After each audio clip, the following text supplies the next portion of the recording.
ሰላም ጤና ይስጥልን እንደምንውላችኋል የተከበራችሁና የተወደዳችሁ አድማጮቻችን የሪል ስቴት ወጎችንን የሪል ስቴት ወግ የተሰኘው የሬዲዮ ፕሮግራማችን ተጀምሯል። ሪል ስቴትና ሪል ስቴት ነክ ጉዳዮችን የምናወራበት አንዳንድ መረጃዎችን ከናንተ ከተወደዳችሁ አድማጮቻችን ጋር የምንለዋወጥበት የሬዲዮ ፕሮግራም ነው። የሪል ስቴት ወግ በትርታ ኤፍኤም 97.6 እና በመደላድል ትሬዲንግ ፒኤልሲ በትብብር እየተዘጋጀ በእኔና በባልደረባዬ ሳሮን እንድሪስ ዛሬ ሳሮንች ስቱዲዮ ያለችው ለመጀመሪያ ጊዜ በፕሮግራማችን ውስጥ እየተሳተፈች ነው። በሁለታችን አዘጋጅነት ወደ እናንተ ይደርሳል። ሳሮን እንኳን ደህና መጣሽ። እንኳን ደህና ቆያችሁኝ። የሪል ስቴት ወግ ፕሮግራማችን ተጀምሯል። አድማጮቻችን እስኪ እንተዋወቃቸው። እውነት ነው። እኔ ሳሮናዊት እንድሪስና ባልደረባዬ ግርማይ ጥላሁን ለሚቀጥሉት 2 ሰዓታት አብረናችሁ ቆይታ የምናደርግ ይሆናል። አብራችሁን ስለምትቆዩ ቀድመን እናመሰግናችኋለን። ዛሬ ትርሲት የለችም። በአጋጣሚ ካቅም በላይ በሆነ ጉዳይ ምክንያት የለችም። ዛሬ አንቺን ተክታለች። እንግዲህ ፕሮግራማችን እንዲህ ያለን አንዳንድ ጉዳዮችን እያወራን እያሳለጥን እንሄዳለን። በዛሬው የሚኖርን ፕሮግራሞች ባጭሩ ለማስተዋወቅ ያህል በመጀመሪያው ምዕራፍ እንደሚታወቀው ፕሮግራማችን 2 ምዕራፎች ይኖሩታል። በመጀመሪያው ምዕራፍ ፕሮግራማችን በአዲስ አበባ የሚገኙ የሪል ስቴት ኩባንያዎችና የማህበራዊ ሚዲያ ግብይት እንደዚሁም ደግሞ የአፍሪካ ሪል ስቴት ፌስቲቫል ዘላቂ ሪል ስቴት ልማት ምንነት የእናንተ የአድማጮቻችን ሀሳቦችና አስተያየቶች እንደዚሁም ሙዚቃዎች አዘጋጅተን የመጀመሪያውን ምዕራፍ ፕሮግራማችንን እናስኪዳለን። ምናልባት አድማጮቻችን እኛ ጋር መድረስ ከፈለጉ ማንኛውም አይነት ጥቆማዎች ማንኛውም አይነት መረጃዎችን እንደዚሁም ደግሞ ሀሳብ አስተያየቶችን ማቅረብ ካለባቸው እስኪ የስቱዲዮ የስልክ መስመሮቻችንን እናስተዋውቅና ወደ ቀጣዩ ፕሮግራማችን እንሄዳለን። እውነት ነው። ማንኛውንም ሀሳብ አስተያየት ልትሰጡን የምትፈልጉ በሙሉ በ011 666 63582 ልታገኙ ትችላላችሁ። ወይም ደግሞ በ011 668 46 22 አሊያም ደግሞ በ0948 03 97 69 ብትደውሉ እኛን የምታገኙን ይሆናል።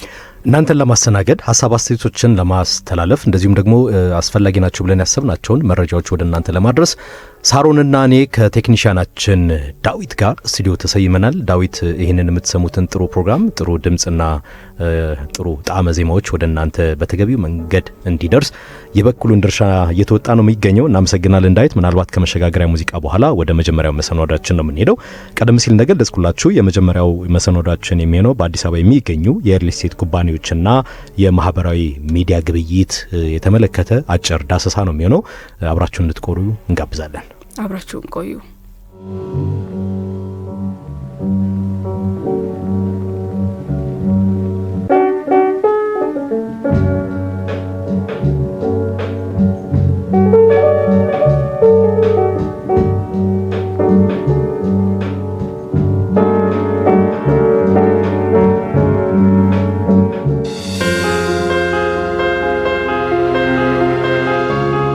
በአዲስ አበባ የሚገኙ የሪል ስቴት ኩባንያዎችና የማህበራዊ ሚዲያ ግብይት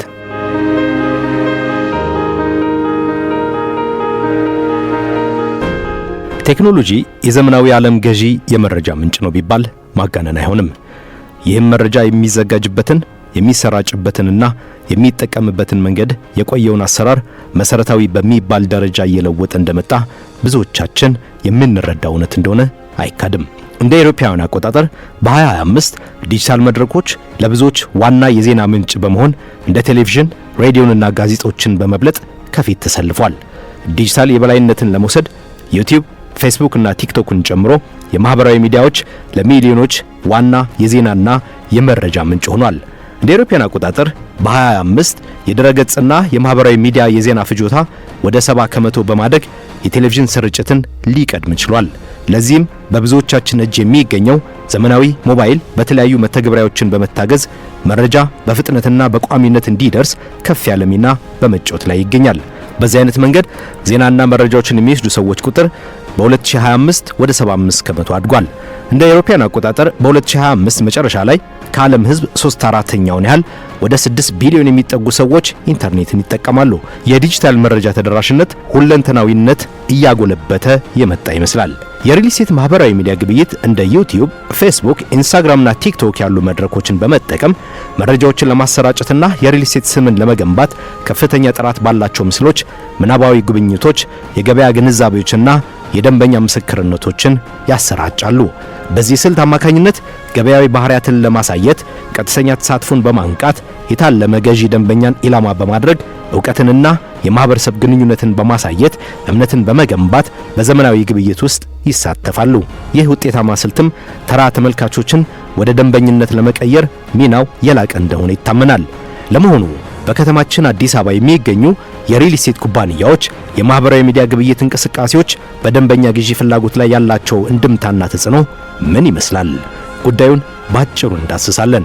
ምንጮቻችን የአዲስ አበባ ዩኒቨርሲቲ የማርኬቲንግና የንግድ ምርምር ጥናቶች፣ የኢትዮጵያ ኢኮኖሚክስና ዘላቂ አስተዳደር ጆርናል፣ የሪል ስቴት ባለሙያዎችና የገበያ ተንታኞች አስተያየቶች፣ የማህበራዊ ሚዲያ ግብይት ውጤቶች፣ የግዢ ዓላማ፣ የሪል ስቴት ኩባንያዎች ጉዳይ በአዲስ አበባ የተሰኘና በሃና ጸጋይ የተዘጋጀ የመመረቂያ ጽሑፍ ይሆናል። አብራችሁኝ ዝለቁ።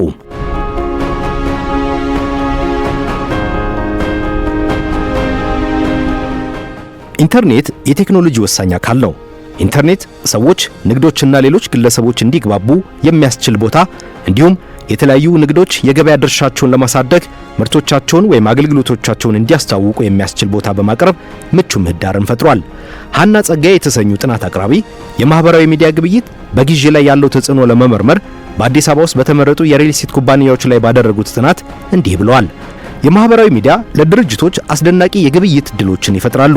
ይህም የማህበራዊ ሚዲያ ግብይት የማህበራዊ አውታረ መረብ ድረገጾች እንደ የግብይት መድረክ የሚጠቀም የግብይት ቦታ ተብለው ሊጠሩ ይችላሉ። ማህበራዊ ሚዲያ ለኢኮኖሚ እድገት አስፈላጊ መሳሪያ ነው።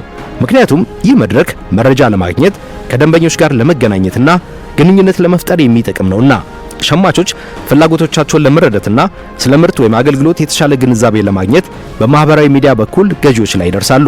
የማህበራዊ ሚዲያ ተጠቃሚዎች ቁጥር በየዓመቱ በከፍተኛ ሁኔታ እየጨመረ ስለሚገኝ በግብይት በማስታወቂያና በመገናኛነት በኩል በጣም ጠቃሚ ነው። እንደ ሪል ስቴት ያሉ ከፍተኛ ዋጋ ያላቸው ምርቶችን ለመግዛት ከሌሎች ሰዎች ጋር በማህበራዊ ሚዲያ ላይ ጠንካራና ዝርዝር ግንኙነቶችን ለማድረግና የኩባንያውን ምርቶች ለጓደኞቻቸው እንዲሁም ለወዳጅ ዘመዶቻቸው ለማድረስ ማህበራዊ ሚዲያን ይጠቀማሉ። የማህበራዊ ሚዲያ ግብይት ኩባንያዎች የደንበኞቻቸውን የገበያ ድርሻ እንዲጨምሩና የግዢ ዓላማቸውን እንዲያሳድጉ ለመርዳት ያለመም ጭምር ነው። የሸማቾች የግዢ ፍላጎት ሁልጊዜም በስፋት የሚዳሰስበት የሚከራከርበትና የሚወያይበት አስፈላጊ የግብይት ርዕስ መሆኑ ያገለግላል። በአጠቃላይ የማህበራዊ ሚዲያ ቴክኖሎጂ ሻጮችና ሸማቾችን ለማግኘት የሚረዳ አዲስ መንገድን ፈጥረዋል ይሉናል። የማህበራዊ ሚዲያ መድረኮች ለሪል ስቴት ግብይት ወኪሎችና የሽያጭ ባለሙያዎች የአገልግሎት ዝርዝሮችን በድምጽና ምስል ተደግፈው መረጃዎችን እንዲያሰራጩ ከደንበኞችና ሊገዙ ከሚችሉ ገዢ ደንበኞች ጋር እንዲገናኙ የሚያስችላቸውና የሚጠቅማቸው ከሆነ ማህበራዊ ሚዲያ በሪል ስቴት ማስታወቂያ ተጽዕኖና ጥቅሞች ምን ይመስላል? ቀጥለን የምንመለከተው ይሆናል።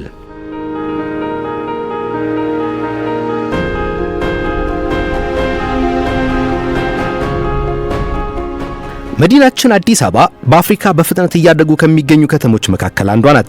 የህዝብ ቁጥር መጨመር፣ የከተማ እድገት የማፋጠንና የኢኮኖሚ እንቅስቃሴ መጠን መጨመር በከተማ ውስጥ የመኖሪያና የንግድ ህንጻ ፍላጎትን እንዲጨምር እያደረገ ይገኛል። በዚህ ተወዳዳሪ ገበያ ውስጥ የሪል ስቴት ኩባንያዎች ደንበኞችን ለመሳብና ለማስተላለፍ ዘመናዊ የግብይት መንገዶችና ማህበራዊ ሚዲያን እንዲጠቀሙ እያስገደደም ይገኛል። በዚህ ሁኔታ ውስጥ የማህበራዊ ሚዲያ ግብይት እጅግ አስፈላጊ ሚና እየተጫወተ እንደሚገኝ የማይታበል ሀቅ ነው። በኢትዮጵያ ውስጥ የኢንተርኔትና የስልክ አገልግሎት መስፋፋት ምክንያት ዩቲዩብ፣ ፌስቡክ፣ ቴሌግራም፣ ኢንስታግራምና ቲክቶክ እንደ የመረጃና የማስታወቂያ መድረኮች በመሆን እያገለገሉ ይገኛሉ። በተለይ በአዲስ አበባ የሚኖሩ ወጣቶችና መካከለኛ ገቢ ያላቸው ዜጎች በየቀኑ ማህበራዊ ሚዲያን መጠቀም እንደ የመረጃና የመዝናኛ አማራጭ በማድረግ ይጠቀሙታል። ይህ ሁኔታም የሪል ስቴት አልሚዎች እንደ መልካም አጋጣሚ በመውሰድ ገዢ ደንበኞች ላይ ለመድረስ እንደ አንድ መንገድ ይወስዱታል። ይጠቀሙበታልም። የሪል ስቴት አልሚዎች ቤቶቻቸውን በግልጽ ፎቶ፣ በከፍተኛ ጥራት ቪዲዮ፣ በቀጥታ ስርጭትና በኦንላይን ጉብኝት ወይም ቨርቹዋል ቱር ማቅረብ ከጀመሩ ሰንበትበት ብሏል። በተጨማሪም የቤቱ አካባቢ፣ የመንገድ ቅርብነት፣ የክፍያ አማራጮችና የባንክ ብድር መረጃ ግልጽ በሆነ መልኩ መረጃዎችን ይለጥፉበታል። ይህም ደንበኞች በሚመቻቸው ቦታ ሆኖ በቀላሉ የተሟላ መረጃ እንዲያገኙ ያግዛል። በአዲስ አበባ ዩኒቨርሲቲና በሌሎች ከፍተኛ የትምህርት ተቋማት የተካሄዱ ጥናቶች እንደሚያመለክቱት የማህበራዊ ሚዲያ ግብይት በደንበኛ የግዢ ፍላጎት ላይ አዎንታዊ ተጽዕኖ ከፍ ያለ ነው። በተለይ የመረጃ ጥራት፣ የቀጥታ ግንኙነትና የቀድሞ ደንበኞች ምስክርነት የገዢውን ውሳኔ ላይ ቀጥታዊ የሆነ ተጽዕኖን ይፈጥራሉ። ገዢ ደንበኞች በማህበራዊ ሚዲያ ላይ ያገኙትን መረጃ በመመርመር ብሎም እንደ መነሻ በመውሰድ በፍጥነት ውሳኔ ሲወስኑ ይስተዋላል። በተጨማሪም በቀጥታ መልእክት መጠየቅና መልስ ማግኘት ቀላል ስለሆነ የግዢ ሂደቱ ከቀድሞ ጊዜ ይልቅ የተፋጠነ እየሆነ መምጣቱም ይነገራል። ነገር ግን እዚህ ላይ በርካቶች የሚያነሱት ጥያቄ አለ። መረጃዎቹ ምን ያህል እውነተኛ ናቸው የሚል።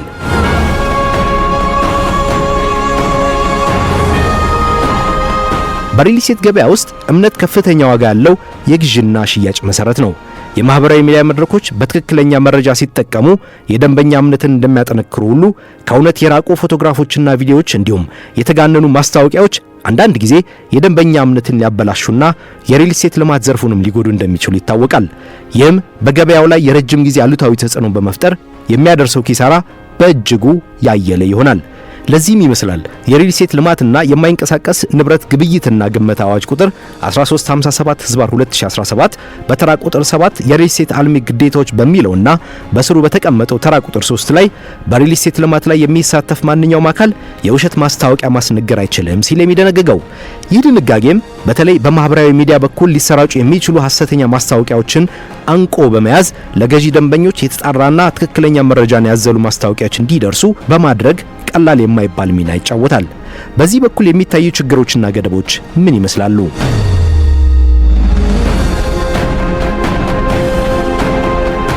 በአዲስ አበባ የሪል ስቴት ገበያ ውስጥ የማህበራዊ ሚዲያ ግብይት ቢበረታታም የመረጃ ታማኝነት፣ የህግ ቁጥጥር መላላት ጉዳዮች እንደ ችግር ሊጠቀሱ ይችላሉ። ባለሙያዎች እንደሚናገሩት እነዚህ ችግሮች በተቻለ መጠን ለመቀነስ አልሚዎች ግልጽነትና ህጋዊ ትክክለኛነትን መከተል ይገባቸዋል። የመረጃ ታማኝነት ጉዳይ በጣም ጥልቅ ችግር ሆኖ ይጠቀሳል። አንዳንድ የሪል ስቴት ማስታወቂያዎች በማህበራዊ ሚዲያ ላይ ከእውነታ የሚለዩ ፎቶዎችን፣ የተጋነኑ መግለጫዎች ወይም ያልተሟላ መረጃዎችን በመጠቀም ደንበኞችን ለማግኘት ሲሞክሩ ይታያል። ይህ ሁኔታ ደንበኛ ከተስፋቸው በታች የሆነ ውጤት እንዲያገኙ በማድረግ ከሪል ስቴት አልሚው ጋር አላስፈላጊ ንትርኮችና ቅሬታዎች ውስጥ እንዲገቡ ሲያደርግ፣ በመጨረሻም በገበያው ላይ ተአማኒነትን ሲያስከትል አስተውለናል። ሁለተኛው ችግር የህግ ቁጥጥር እጥረት ነው። በአሁኑ ወቅት በማህበራዊ ሚዲያ የሚቀርቡ የሪል ስቴት ማስታወቂያዎች በተግባር በግልጽ የሚቆጣጠሩ የህግ መመሪያዎች እጥረት አለ። ይህ ሁኔታ ያልተፈቀደ ወይም ህጋዊ መፍትሄ ያልያዙ ፕሮጀክቶች በቀላሉ እንዲሰራጩ እድል ይሰጣል። በአንዳንድ ሁኔታዎች ደንበኞች ከፍተኛ ገንዘብ ከፍለው በኋላ በተፈጠሩ ንትርኮች የክስ ሂደቶች ውስጥ መግባታቸውንም ተመዝግቧል። ባለሙያዎች እንደሚናገሩት እነዚህን ችግሮች ለመቀነስ የሪል ስቴት ኩባንያዎች ግልጽነትን፣ ታማኝነትንና ህጋዊ ትክክለኛነትን በመጀመሪያ ደረጃ ማስቀመጥ እንደሚኖርባቸው ነው። በተጨማሪም መንግስትና የሚመለከተው ባለድርሻ አካላት ተቋማት በማህበራዊ ሚዲያ የሚካሄዱ የሪል ስቴት ግብይቶችን የሚቆጣጠሩ ግልጽ የህግ መመሪያዎችን ማዘጋጀት እንደሚያስፈልግ ይጠቁማሉ። በአጠቃላይ የማህበራዊ ሚዲያ ግብይት በሪል ስቴት ገበያ ውስጥ ትልቅ ዕድል ቢፈጥርም ለነዚህ መሰል ችግሮች መፍትሄ ካልተበጀለት ዘላቂ እድገት የማምጣቱ ነገር የዝንጀሮ መንገድ ያደርገዋል። ስናጠቃልለው ኮትለር እና ኬለር የተሰኙ ጸሐፊያን እንደ አውሮፓውያን አቆጣጠር በ2023 የኢትዮጵያ ጆርናል ኦፍ ኢኮኖሚክስ እና ዘላቂ አስተዳደር የግብይት አስተዳደር ላይ እንደጻፉት የማህበራዊ ሚዲያ ግብይት በአዲስ አበባ የሪል ስቴት ገበያ ውስጥ የደንበኛ የግዢ ፍላጎት በከፍተኛ ደረጃ እያበራከተ መሆኑ በተለያዩ አካባቢና ዓለም አቀፍ ጥናቶች ግልጽ ሆኗል። ዛሬ ደንበኞች ቤት ለመግዛት ውሳኔ ከመውሰዳቸው በፊት መረጃ ለመፈለግ እንደ መጀመሪያ ምንጭ ማህበራዊ ሚዲያን ይጠቀማሉ። ይህም የሪል ስቴት ኩባንያዎች የቀድሞ ባህላዊ ማስታወቂያ ዘዴዎችን በመተው ወደ ዲጂታል ግብይት እንዲመሩ አስገድደዋቸዋል ሲል በግልጽ አስቀምጠውታል። የአዲስ አበባ ዩኒቨርሲቲ በማርኬቲንግ እና በደንበኛ ባህሪ ላይ ያደረገው ጥናት እንደሚያመለክተው በማህበራዊ ሚዲያ የሚቀርቡ መረጃ ጥራት ከፍ ያለ ሲሆን የደንበኛ እምነትና የግዢ ፍላጎትን በቀጥታ ይጨምራል። በተለይ ግልጽ ፎቶዎች፣ ቪዲዮዎች፣ የዋጋ መረጃና የክፍያ አማራጮች በአንድ መድረክ ሲቀርቡ ደንበኞች የግዢ ውሳኔን በፍጥነት እንዲወስኑ በማገዝ በኩል ሚናው በቀላል የሚታይ አይደለም። በተጨማሪም ግልጽና ቀጥተኛ ግንኙነት የደንበኛ እምነትን ለማጠናከር አስፈላጊ መሆኑ ጠቁሟል። በማህበራዊ ሚዲያ በቀጥታ መልእክት መመለስ፣ ጥያቄዎችን በፍጥነት መልስ መስጠትና ከደንበኞች ጋር ቀለል ያለ ግንኙነት መፍጠር ኩባንያዎችን በተወዳዳሪ ገበያ ውስጥ እንዲቆዩ ያግዛቸዋል። ይህ አገልግሎት ባደጉ ሀገራት የተደረጉ የዲጂታል ግብይት ጥናቶች ውጤት ጋር ተመሳሳይ መሆኑ ያሳያል የሚለን ደግሞ ከዓለም ባንክ ዲጂታል ኢኮኖሚክስ ለአፍሪካ ሪፖርቶች ላይ ባወጣው ጽሑፍ ነው። በርካታ የገበያ ባለሙያዎች እንደሚጠቀሙት የማህበራዊ ሚዲያ ግብይት በሪል ስቴት ዘርፍ ውስጥ የአሁኑ ጊዜ መፍትሄ ብቻ ሳይሆን የወደፊቱ እድገት ዋና መሰረት መሆኑን ያመለክታሉ። ታማኝነትን፣ ግልጽነትንና የደንበኛ እምነት መጠንን ማሳደግ ትኩረት የሚያደርጉ የሪል ስቴት አልሚዎች በአዲስ አበባ የሪል ስቴት ገበያ ውስጥ ዘላቂ ስኬት ማምጣት እንደሚችሉ በሙሉ ልብ መናገር እንችላለን።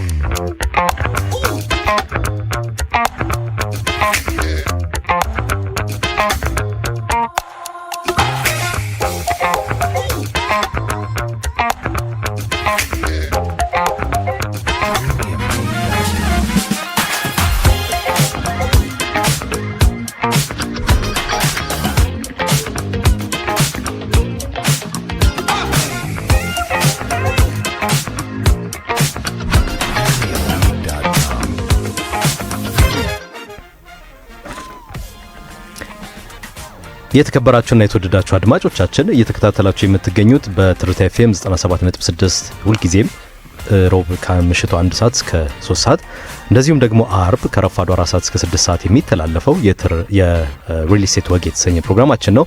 ሪል ስቴትና ሪል ስቴት ነክ ጉዳዮችን እንዳስስበታለን። እውነት ነው። መሰናዷችን በተወዳጁ ትርታ ኤፍኤም ወደ እናንተ እየደረሰ ይገኛል። ግርማይ አሁን ካደመጥነው መረጃ ጋር ተያይዞ እንደው የምትጨምርልን አንድ ሁለት ሀሳቦች ካሉ? ለመጨመር ያህል ሳይሆን ለማጠናከር ያህል ያው እንግዲህ በሁላችንም ህይወት ውስጥ አሁን በዚህ ዘመን በተለይ በዚህ ዘመንና በዚህ ትውልድ የማህበራዊ ሚዲያ ምን ያህል በሰው ልጅ ህይወት ላይ ጥላ እያጠላ እንዳለ፣ የምን ያህል ሰዎች ህይወት እየተቀየረ እንዳለ፣ በዛው ልክ ደግሞ የምን ያህል ሰዎች ከአጠቃቀማችን ጉድለት የተነሳ ተጽዕኖችን እየተፈጠሩ እንዳለ የታወቀ ነው። ይሄ እንዳለ ሆኖ ወደ እኛ ሀሳብ ደግሞ ሲመጣ ወደ የሪል ስቴት ልማት ዘርፉ ሲመጣ እያንዳንዱ እንቅስቃሴዎች ከማህበራዊ ሚዲያ ጋር የተቆራኙ ናቸው። በጣም ብዙ ገዢዎች ማህበራዊ ሚዲያውን እንደ የመጀመሪያ አማራጫቸው በማድረግ ለሚፈልጓቸው የቤት ግዢዎች እንደ መጀመሪያ የመረጃ ምንጭ ያገለግላቸዋልና ከዚህ ጋር ተያይዞ ምናልባት የማህበራዊ ሚዲያውን በምን አይነት መንገድ መጠቀም እንዳለብን በተለይ ደግሞ በሪል ስቴት ልማቱ ዘርፍ ላይ የተሳተፉ የሪል ስቴት ኩባንያዎችና እንደዚሁም ደግሞ በሪል ስቴት ሽያጭ ላይ ያሉ ሰዎች ማህበራዊ ሚዲያውን በምን አይነት መንገድ መከተል እንዳለባቸው ለመጠቆም ያህል የተዘጋጀ ፕሮግራም ነበር፣ ዳሰሳ ነበር። ነገር ግን በተለይ በሪል ስቴት ዘርፉ ላይ የዛሬ ዓመት አካባቢ አንድ ህግ ወጥቷል። የሪል ስቴት ልማትና የማይንቀሳቀስ ንብረት ግብይትና ግመታ አዋጅ ቁጥር 1357/2017 የሚል በዚህ አዋጅ ውስጥ ከተካተቱ ህጎች መካከል አንደኛው በተራ ቁጥር 7 የሪል ስቴት ልማት ግዴታዎች የሪል ስቴት አልሚ ግዴታዎች በሚለው ስር በተቀመጠው ተራ ቁጥር 3 ላይ በሪል ስቴት ልማት ላይ የሚሳተፍ ማንኛውም አካል የውሸት ማስታወቂያ ማስነገር አይችልም የሚል አለ። ይሄ ትልቅ ነጥብ ነው። ምክንያቱም አንዳንድ ጊዜ ከቤት ሽያጩ ጋር በተገናኘ በጣም የተጋነኑ ማስታወቂያዎች ምናልባት ደግሞ መሬት ላይ የሌሉ አይነት ማስታወቂያዎች ይቀርባሉ።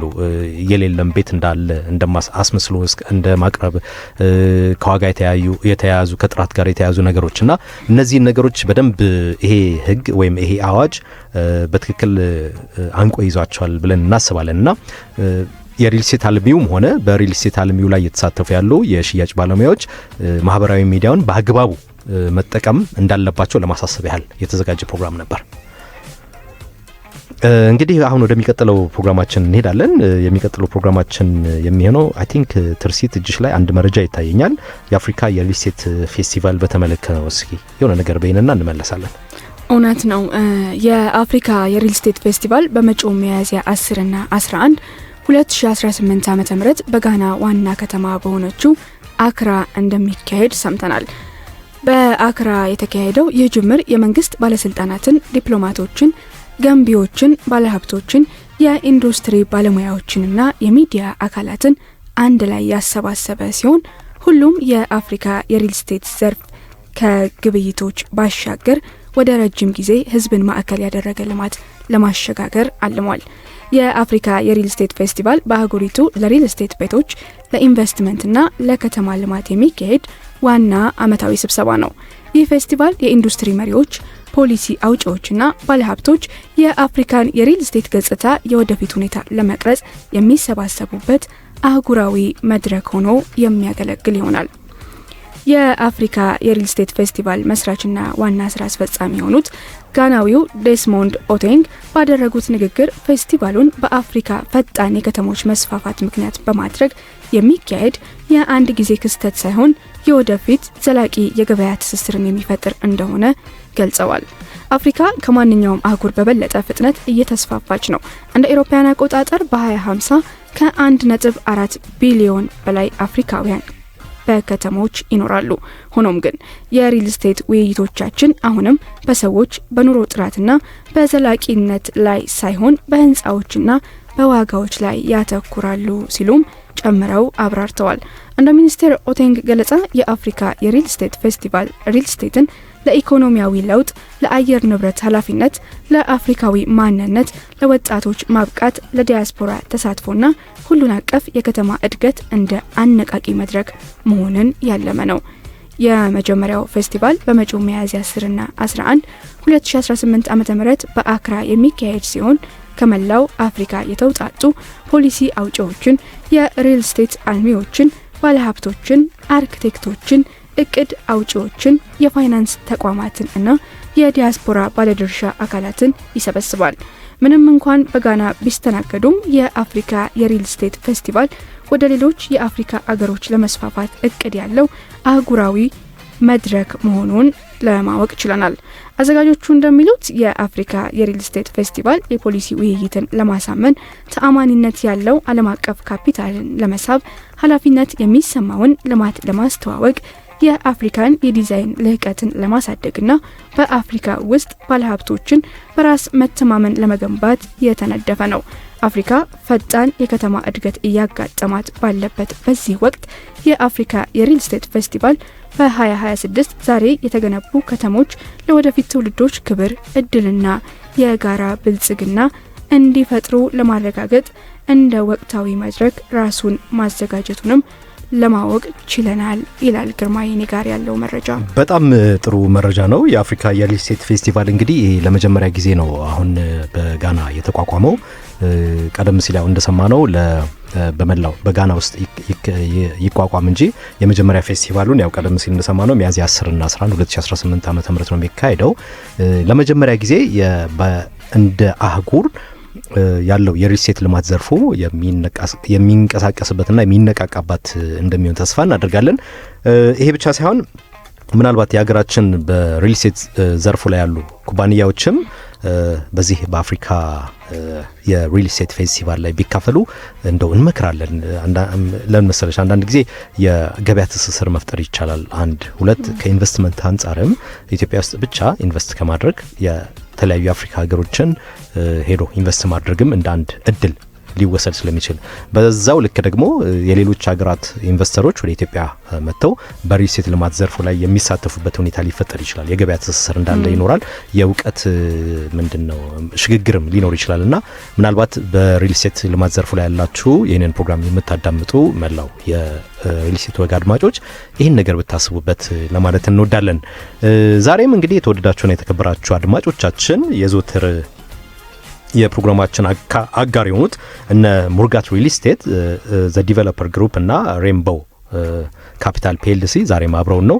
ምናልባት የማስታወቂያ ሰዓታችን ላይ ነው የምንገኘው። ማስታወቂያዎቻቸውን መስማት ይኖርብናል።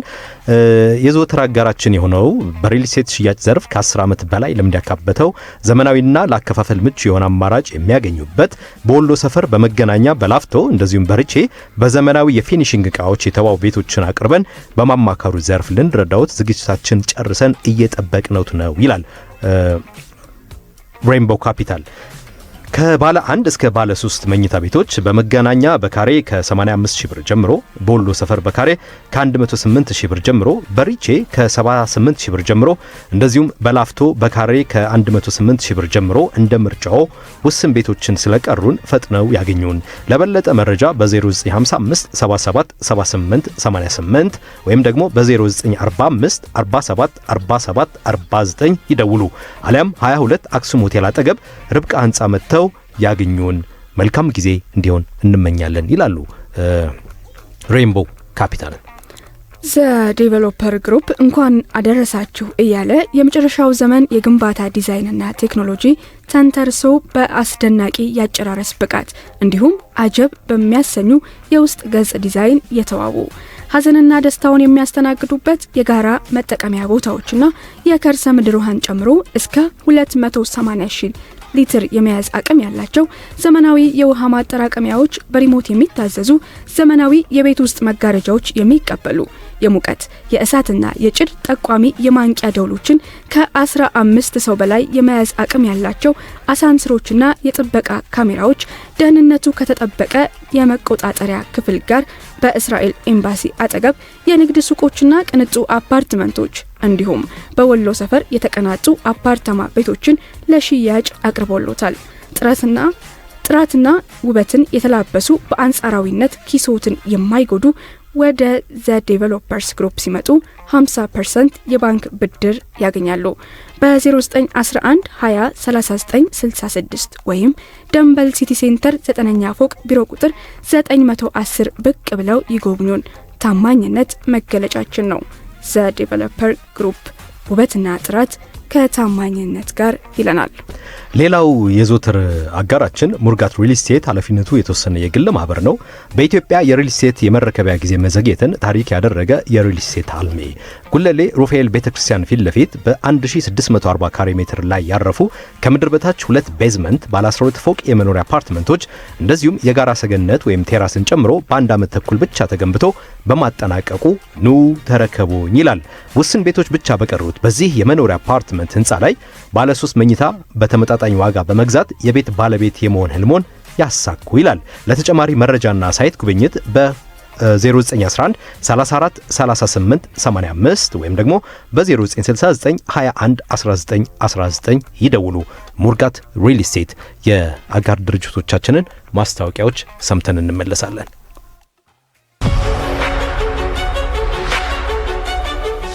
ዘ ዴቨሎፐር ግሩፕ የግንባታ ጥራት መመዘኛው ዘ ዴቨሎፐር ግሩፕ መሆኑን ልብ ብለው ያውቃሉ? የግንባታ ጥራትና ቴክኖሎጂ የውሃ ልኮችኛው ነን እያለ በመገናኛ እስራኤል ኤምባሲ አጠገብ የንግድ ሱቆችና ቅንጡ አፓርትማ ቤቶችን እንዲሁም በቦሌ ወሎ ሰፈር የአሁኑን ብቻ ሳይሆን የወደፊት ግንባታ ዲዛይንና ቴክኖሎጂን መሰረት አድርጎ እየገነባቸው ያሉ ውብ አፓርትማ ቤቶችን ለሽያጭ ሲያቀርብሎት በታላቅ ደስታ ነው። እንዴት የቤት ባለቤት እንሁን ብለው አይጨነቁ። ወደ ዘ ዴቨሎፐር ግሩፕ ሲመጡ 50% የባንክ ብድር ተመቻችቶለታል።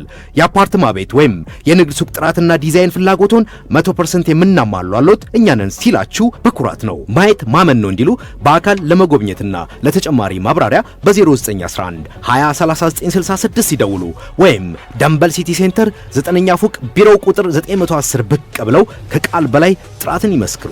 ዘ ዴቨሎፐር ግሩፕ።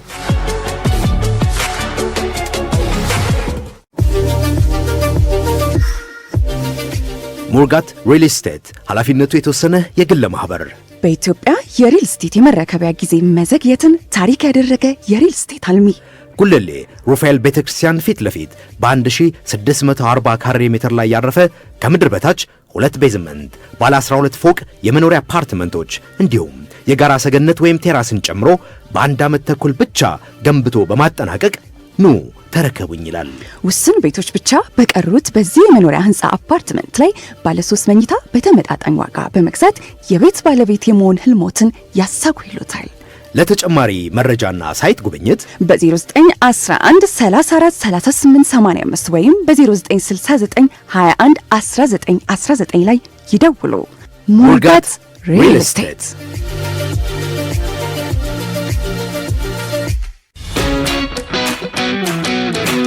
ሬንቦ ካፒታል በሪል ስቴት ሽያጭ ዘርፍ ከ10 ዓመት በላይ ልምድ ያካበተ ዘመናዊና ለአከፋፈል ምቹ የሆነ አማራጭ የሚያገኙበት በወሎ ሰፈር በመገናኛ በላፍቶ እንዲሁም በሪቼ በዘመናዊ የፊኒሽንግ ዕቃዎች የተዋቡ ቤቶችን አቅርበን በማማከሩ ዘርፍ ልንረዳዎት ዝግጅታችንን ጨርሰን እየጠበቅኖት ነው።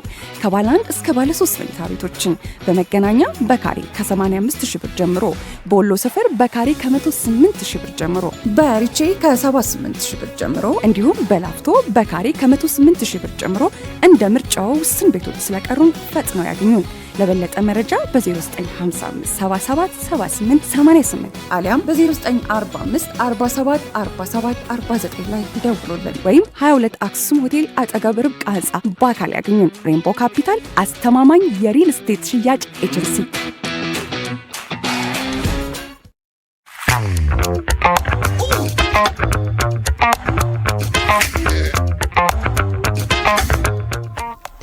የተከበራችሁና የተወደዳችሁ አድማጮቻችን እንደዚህ እያለን እንግዲህ ፕሮግራማችን ከጀመረ 37ኛው ደቂቃ ላይ እንገኛለን።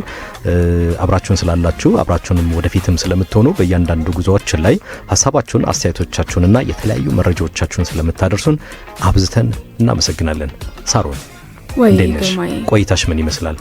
ቆይታዬ ከቤተሰቦቻችን ጋር እጅግ ድንቅ የሚባል ጊዜ እያሳለፍን ነው። ለሚቀጥሉት 1 ሰዓት ተኩል ገደማም አብራችሁን እንደምትቆዩ እናምናለን። ወደ ቤተሰቦቻችን በጣም ጥሩ። ምናልባት የስልክ መስመሮቻችንን ለማሳወቅ ያህል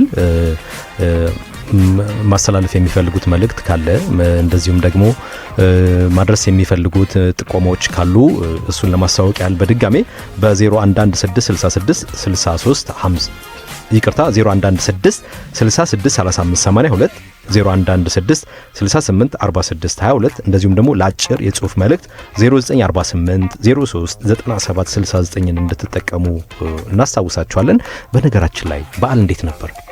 በዓል ግርማይ እጅግ ድንቅ ነበር። በእውነትን ያላከበርኩም እንጂ ምን ነው እንደው እስኪ የሚያከብረው ልዩ ይራቅ ብዬ ነው። እኔማ ሎሚውን እኮ በዘንቢል ተሸክመሽ ትመጫለሽ ብዬ አስቤ ነበር። ከተቀበሉት ተቀበልኩኝ። በጣም ጥሩ። አድማጮቻችን ባላችሁበት በዓላችሁ እንዴት ነበር? እንዴት አለፈ?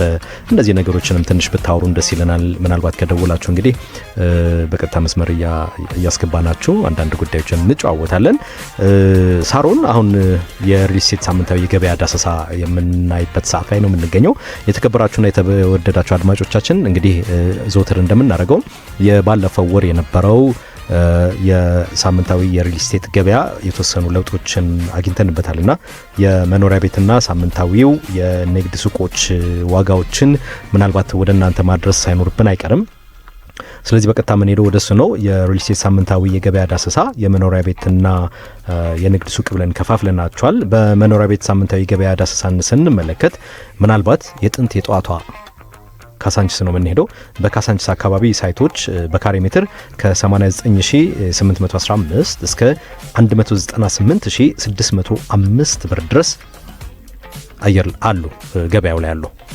ወደ ቦሌ ደንበል አካባቢ ይሻለናል ካላችሁ ደግሞ በቦሌ ደንበል አካባቢ ከ119 ሺህ ብር እስከ 160 ሺህ ብር ድረስ እየተሸጠ ይገኛል። በጣም ጥሩ። ከቦሌ ደግሞ በአንድ ጊዜ እንግዲህ አውሮፕላናችን ያኮበች ወደ አያት ነው የምንሄደው። አያት አካባቢ ባሉ ሳይቶች በካሬ ሜትር ከ110 ሺህ ብር እስከ 196581 ብር ገበያው ላይ ይገኛሉ። በነካ እግራችን አያት ፈረስ ቤት ካሉ ደግሞ አያት ፈረስ ቤት ሳይቶች በካሬ ሜትር ከ57 ሺህ እስከ 95 ሺህ ብር ድረስ ይገኛል።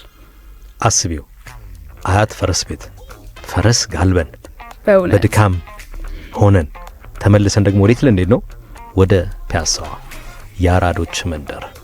ወደ ፒያሳዋ ወደ አራዳዎች መንደር ደግሞ ስንሄድ በፒያሳ ባሉ ሳይቶች በካሬ ሜትር ከ105 ሺህ ብር እስከ 115 ሺህ ብር ከ66 ካሬ ጀምሮ እየተሸጡ ይገኛሉ።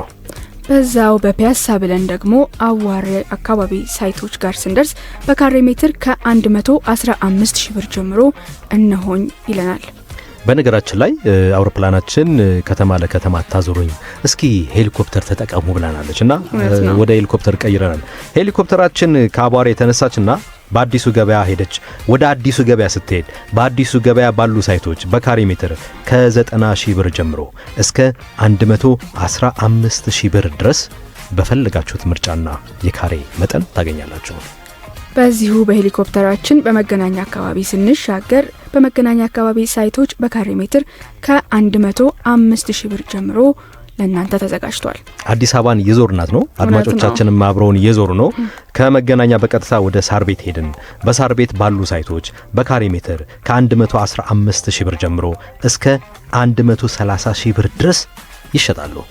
ሳር ቤት ደርሰን ደግሞ ገርጂ ሳንሻገር አናልፍም ካላችሁ ደግሞ ገርጂ መብራት ኃይል አካባቢ ሳይቶች ከ115 ሺህ ብር እስከ 150 ሺህ ብር ድረስ ክፍት ነው። ከገርጂ በቀጥታ ወደ ነፋሻማው ወደ ሸጎሌ መንደር ሄደናል። በሸጎሌ አካባቢ ባሉ ሳይቶች በካሬ ሜትር ከ95 ሺህ ብር ጀምሮ እስከ 105 ሺህ ብር ታገኛላችሁ። ሸጎሌ ከደረስን አይቀር ደግሞ በሲኤምሲ አካባቢ ሳይቶች በካሬ ሜትር ከ85 ሺህ እስከ 196,581 ብር ድረስ እየተሸጠ ይገኛል። ከሲኤምሲ ተነስተን አየር ላይ የበረርን ምልክት አሳያል።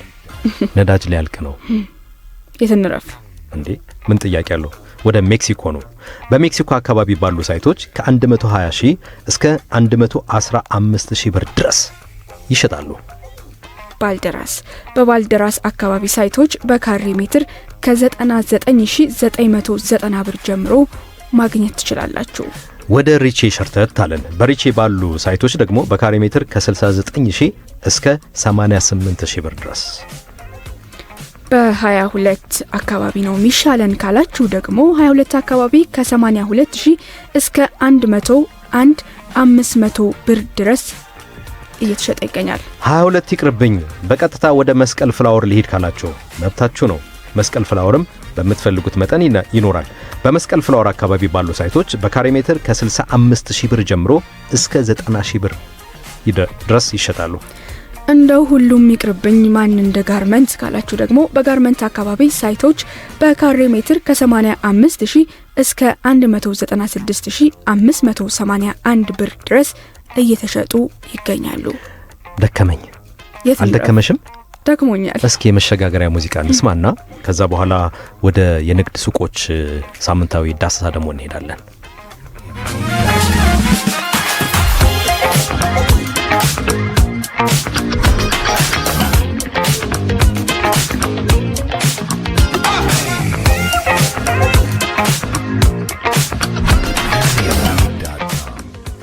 ቀዝቃዛ ውሃችንን ተጎንጭተን የደከመ ድካማችንን አሳርፈን ጉልበታችንን ሰብስበን እንግዲህ የመኖሪያ ቤቶችን ስለጨረስን የንግድ ቤቶችን መዳሰስ ይኖርብናል ብለን አሰብንና የንግድ ሱቆች ጋር ሄድን። በመጀመሪያ ወለል ላይ የሚገኙ ሱቆች ከ115 ሺህ ብር እስከ 180 ሺህ ብር ድረስ ገበያው ላይ አሉ። ትንሽ ተንቀሳቅሰን አንደኛ ወለል ላይ ነው የሚሻለው ካላችሁ ደግሞ አንደኛ ወለል ላይ የሚገኙ ሱቆች በ151,800 ብር እየተሸጠ ይገኛል። አንደኛ ወለል ይቅርብኝ ትንሽ ከፍ ልበል ወደ ሁለተኛ ወለል ደግሞ ካላችሁ ሁለተኛ ወለል ላይ የሚገኙ ሱቆች በ139,150 እየተሸጡ ነው። እነዚህ የንግድ ሱቆች በ10 በ24 በ27 በ30 ካሬ ሜትር ጀምሮ እስከ 423 ካሬ ሜትር ድረስ እንደ ምርጫችሁና እንደ ፍላጎታችሁ ማግኘት ትችላላችሁ። ዝርዝር መረጃዎችን የምትፈልጉ ከሆነ ደግሞ በዝግጅት ክፍላችን ስልክ ቁጥር 0973 230708 በመደወል ማግኘት ትችላላችሁ። በተጨማሪም በዚህ ሳምንታዊ የገበያ ዳሰሳ የመሸጫ ቦታችሁንና ዋጋችሁን ማካተት የምትፈልጉ የሪል ስቴት አልሚ ኩባንያዎች ካላችሁ በቀጥታ በ0973 230708 ላይ መደወል ልታሳውቁ ትችላላችሁ ማለት ነው። በነገራችን ላይ ሳሮን እነዚህ ገበያዎች ማዕከል ያደረጉ ናቸው በቦታና በዋጋ። ብዙ ጊዜ እንግዲህ 100% የሚከፍሉ ሻጮች ማን ነው ገዢዎች ካሉ ዲስካውንት እንዳለው ቅናሽ እንዳለው ለማሳወቅ እንወዳለን። 100% ብቻ አይደለም ምናልባት ግማሽ ክፍያ መክፈል እንችላለን የሚሉ ሰዎች ካሉ በዛው መጠን ቅናሹ በፐርሰንት እየታሰበ እንደሚኖረው ነው። እነዚህ ያው አጠቃላይ መረጃ ለመስጠት ያህል ነው። እውነት ነው። አብራችሁን ስላላችሁ በጣም ደስ ይለናል። ቀሪ ጊዜያችሁን ከኛ ጋር እንዲሆን አሁንም በድጋሚ እንመኛለን። ምናልባት ሙዚቃ እንስማ፣ እኛም አድማጮቻችንን ትንሽ አረፍ ማለት ስላለባቸው ወደሚቀጥለው የሙዚቃ ግብዣችን ነው ምን ሸጋግረው።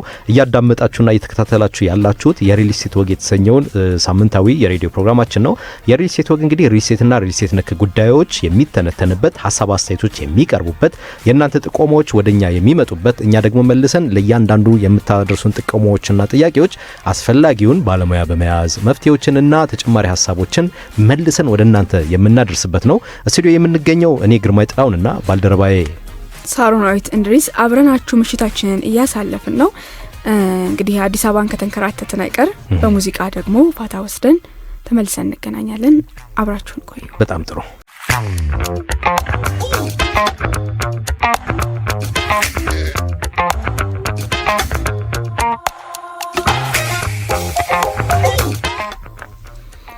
እሺ ውድ ቤተሰቦቻችን ሙዚቃውን አድምጠን ተመልሰን ተገናኝተናል። ፕሮግራሙ የሪል ስቴት ወግ ነው። ሪል ስቴት ላይና ሪል ስቴት ነክ ጉዳዮች ላይ ትኩረቱን አድርጎ የሚዘጋጅ ፕሮግራም ነው። የሬዲዮ ጣቢያው ደግሞ ትርታ ኤፍኤም ነው። በመቀጠል የምንመለከተው የሪል ስቴት እድገት እና የአካባቢ ጥበቃ ቁርኝት በኢትዮጵያ ምን ይመስላል የሚለውን ይሆናል። ግርማዬ ምን ይመስላል? እስኪ እንደው የምታስቃኘን ነገር።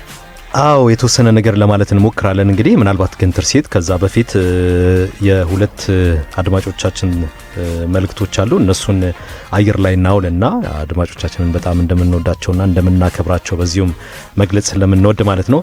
በ0922 ጀምሮ 08 ጀምሮ መጨረሻው 99 የሆነ ሚኪ የተሰኘ ደንበኛችን አድማጫችን እንደዚህ ብሎናል። አለን እያልኩ ነው ምርጦችዬ፣ ሚኪ ነኝ ከኮልፌ። በዓሉ ምርጥ ነበር፣ እግዚአብሔር ይመስገን። ለቀጣዩም ዓመት በሰላም በጤና ያደርሰን ብለን በዓሉን ዘግተናል። እግዚአብሔር ኢትዮጵያን ይባርክ ብሎናል። እናመሰግናለን። አሜን። ጥሩ መልእክት ነው ያስተላለፈው በጣም። ሌላኛው አድማጫችን 0913 65 ጀምሮ በሰባ የሚያልቅ ሄኖክ የተሰኘ ወዳጃችን ዛሬ ጥሩ ላይ ናችሁ፣ ይመቻችሁ፣ ተመችታችሁኛል። ሁሉንም የከተማውን ሱቅ ከባልደረባክ ጭምር ከሆነ ወስደዋለሁ ብሏል።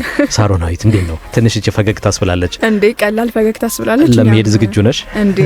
ተገኝቶ ነው የሚወስድ ከነ ከተማው። የተከበርከው አድማጫችን እንግዲህ መልእክቱን አድርሰናል።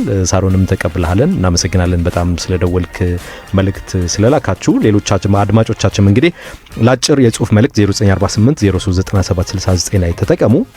እንደዚሁም ደግሞ አንደኛው የስቱዲዮ ስልካችን እየሰራ አይደለም፣ ምናልባት ከልማቱ ጋር ተገናኝቶ 0116 66 35 82 ግን አሁንም እየሰራ ነው።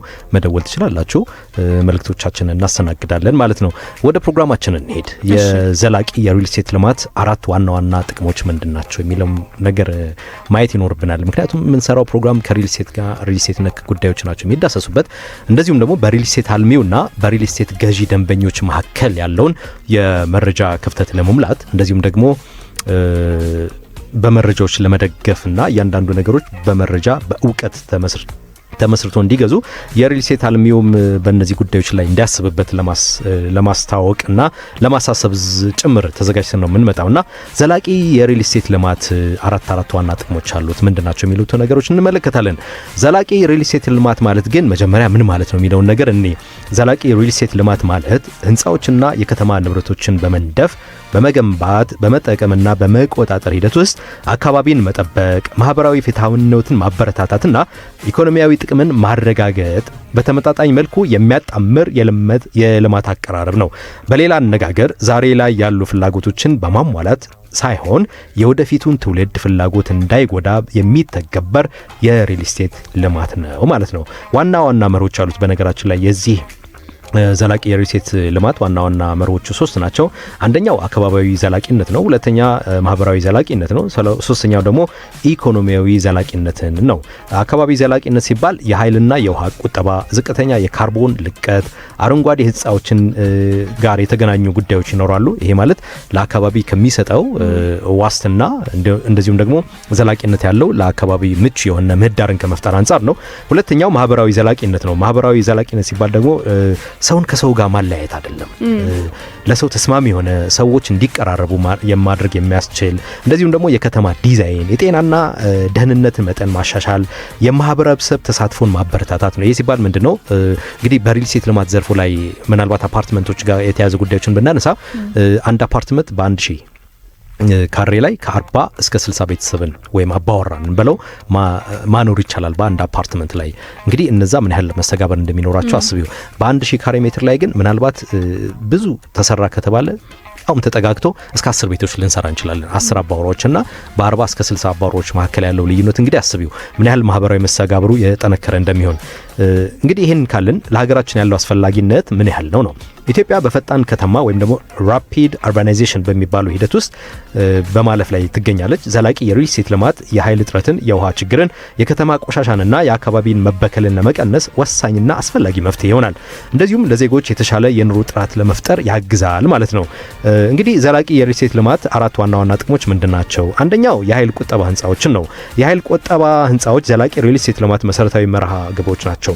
በተገቢ የህንፃ አቀማመጥ ወይም ኦሪየንቴሽን፣ የተፈጥሯዊ ብርሃንና አየር መጠቀም፣ የሙቀት መከላከያ ወይም ኢንሱሌሽን እና የፀሐይ ኃይልን መሳሪያዎችን በማዋሃድ የኃይል ፍጆታን ከ30 እስከ 50% መቀነስ መቻል ማለት ነው። በኢትዮጵያ እንደሚታወቀው የኃይል አቅርቦት እጥረትና የኤሌክትሪክ መቋረጥ ችግር በከተሞች ውስጥ ተደጋጋሚ ነው። ስለዚህ የኃይል ቁጠባ ህንፃዎችን የቤተሰብ ወጪን በመቀነስ ብቻ ሳይሆን በሀገር ደረጃ ያለውን የኃይል ጫና ለመቀነስ አስፈላጊ ሚና ይጫወታሉ የሚል እምነት አለ። ሁለተኛው የውሃ መመለሻና የውሃ ቁጠባ ስርዓቶች ናቸው። ዘላቂ ግንባታ ውስጥ የውሃ አስተዳደር እጅግ አስፈላጊ ነው። የዝናብ ውሃ ማከማቸት ስርዓቶች የውሃ አቅርቦት ያሻሽላሉ። በተለይ በዝናብ ወቅት የሚሰበሰበውን ውሃ ወይም ደግሞ የሚጠፋውን ውሃ በመሰብሰብ ማለት ነው። እንደዚሁም የተጠቀሰው ውሃ እንደገና ለመመለስ መልሶ በመጠቀም ማለት ነው ለመጠጣት እንደዚሁም ደግሞ ለመጸዳጃ ቤት መጠቀም ይቻላል። በአዲስ አበባ፣ ድሬዳዋና ሌሎች ከተሞች የውሃ እጥረት እየጨመረ ነው። ዝቅተኛ ፍጆታ ያላቸው የውሃ መሳሪያዎች ሎው ፍሎ ፊክስቸር ይባላሉ መጠቀም የከተማ ውሃ ጫናን በእጅጉ ይቀንሳል። ይህ ዘላቂ የኑሮ ስርዓት ለመፍጠር ወሳኝ ነው። ሶስተኛው አረንጓዴ የግንባታ ቴክኖሎጂና የንጥረ ነገር ምርጫ ነው። አረንጓዴ ግንባታ የሚጠቀሙ ቴክኖሎጂዎች እና ንጥረ ነገሮች የአካባቢ ተጽዕኖን በእጅጉ ይቀንሳሉ። ዝቅተኛ የካርቦን ልቀት ያላቸው እቃዎች፣ እንደገና የሚጠቀም ንጥረ ነገሮችና አካባቢ የግንባታ እቃዎችን መጠቀም የመጓጓዣ ወጪንና የካርቦን ልቀትን ይቀንስልናል ማለት ነው። በተጨማሪም የቆሻሻ አስተዳደርን በግንባታ ሂደት ውስጥ ማካተት ይሄ ኮንስትራክሽን ዌስት ማኔጅመንት የሚባለው የከተማ ንጽህናን ያሻሽላል። እንደዚሁም ደግሞ የመሬት መበከልን ይቀንሳል። በነገራችን ላይ ከተማችን ያለችበት እንቅስቃሴም ይህንና መሰል ጉዳዮችን በተለይ ከኮሪደር ልማቱ ጋር ተገናኝቶ የሚያያዙ ናቸው።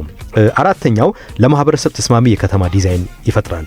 ለሰው መር የከተማ ዲዛይን ዘላቂ ሪል ስቴት ልማት ዋና መርህ ግብር ነው። የእግረኛ መንገዶች፣ የብስክሌት መንገዶች፣ የህዝብ መጓጓዣ ተደራሽነትና አረንጓዴ ስፍራዎች በተቀናጀ መልኩ ሲቀርቡ የህዝብ ጤናን፣ ደህንነትና ማህበራዊ መግባባትን ያበረታታሉ ማለት ነው። እንደዚሁም ይህ አይነቱ የከተማ ንድፍ በረጅም ጊዜ የመጓጓዣ ወጪን፣ የጤና ወጪንና የመሰረተ ልማት ጫናን በመቀነስ የኑሮ ጥራትን ያሻሽላሉ። እንግዲህ ይሄ ከኮሪደር ልማቱ ጋር ተገናኝቶ ከሚደረጉ የከተማ ግንባታዎች ጋር አያይዞ ማየት ይቻላልና ቀላል ሚና የሚጫወቱ አይደሉም። ይህንን ሀሳብ እንግዲህ ስናሰባስብ የዓለም ባንክ አረንጓዴ ህንፃዎችና ውሃ ቆጣቢ ከተሞች ሪፖርት፣ የአይኤፍሲ ወይም የዓለም አቀፍ የፋይናንስ ኮርፖሬሽን አረንጓዴ ግንባታ ፕሮግራም፣ ዩኤስ አረንጓዴ ህንፃ ካውንስል የኤልዲ ማመሳከሪያ መመሪያ፣ እንደዚሁም ደግሞ የኢትዮጵያ ከተማ ልማትና መሰረተ ልማት ሚኒስቴር የከተማ ልማት ፖሊሲ ሰነዶችን በተቻለን መጠን ለማየት ሞክረናል ማለት ነው። እናመሰግናለን ግርማይ ስላደረስከን ሁሉን አቀፍ መረጃ። በእውነት ሪል ስቴት ነክ ጉዳዮች ላይ ብዙም ያልተነካ ዘርፍ ነው፣ ግን በእውነት እንደው ጠለቅ ያሉ መረጃዎችን ያጋራልና ከልብ ነው የምናመሰግነው። ምን ማለት ፕሮግራማችን ዋናው ዓላማም ይሄ ነው። ለአድማጮቻችን አስፈላጊውን መረጃዎች እንደዚሁም ደግሞ ትንተናዎችን ከኛ ካዘጋጆቹ ጀምሮ አስፈላጊ እንግዶችንም ባለሙያዎችንም እየጋበዝን ማስኬድ ነውና የሪል ስቴት ልማት ዘርፉ በተወሰነ መንገድ መተኛ ታዝማሚያ ይታይበታል። ስለዚህ ገበያው እንዲነቃነቅ ሀገራችን በግብርም በሌሎችም ጉዳዮች እንድትጠቀም እንደዚሁም ደግሞ የሪል ስቴት ልማት ዘርፍ ላይ የተሰማሩ ኩባንያዎችና የሪል ስቴት ገዢዎች ወይም ገዢ ደንበኞች አስፈላጊውን መረጃ ላይ ተንተርሰው የሚገዟቸው ወይም ደግሞ የሚሸጧቸው የሪል ስቴት ቤቶችም ሆነ ሱቆች በተሟላ መረጃ እንዲታቀፉ ማድረግ መቻል ነው። እንግዲህ እንደዚህ እያልን ፕሮግራማችንን እንቀጥላለን ማለት ነው። ምናልባት የተወደዳችሁና የተከበራችሁ አድማጮቻችን የመጀመሪያው ምዕራፍ አልቋል። ከሰዓት ወጃ በኋላ በሁለተኛው ምዕራፍ ፕሮግራማችን የምንገናኝ ይሆናል ማለት ነው። አብራችሁን ቆዩ።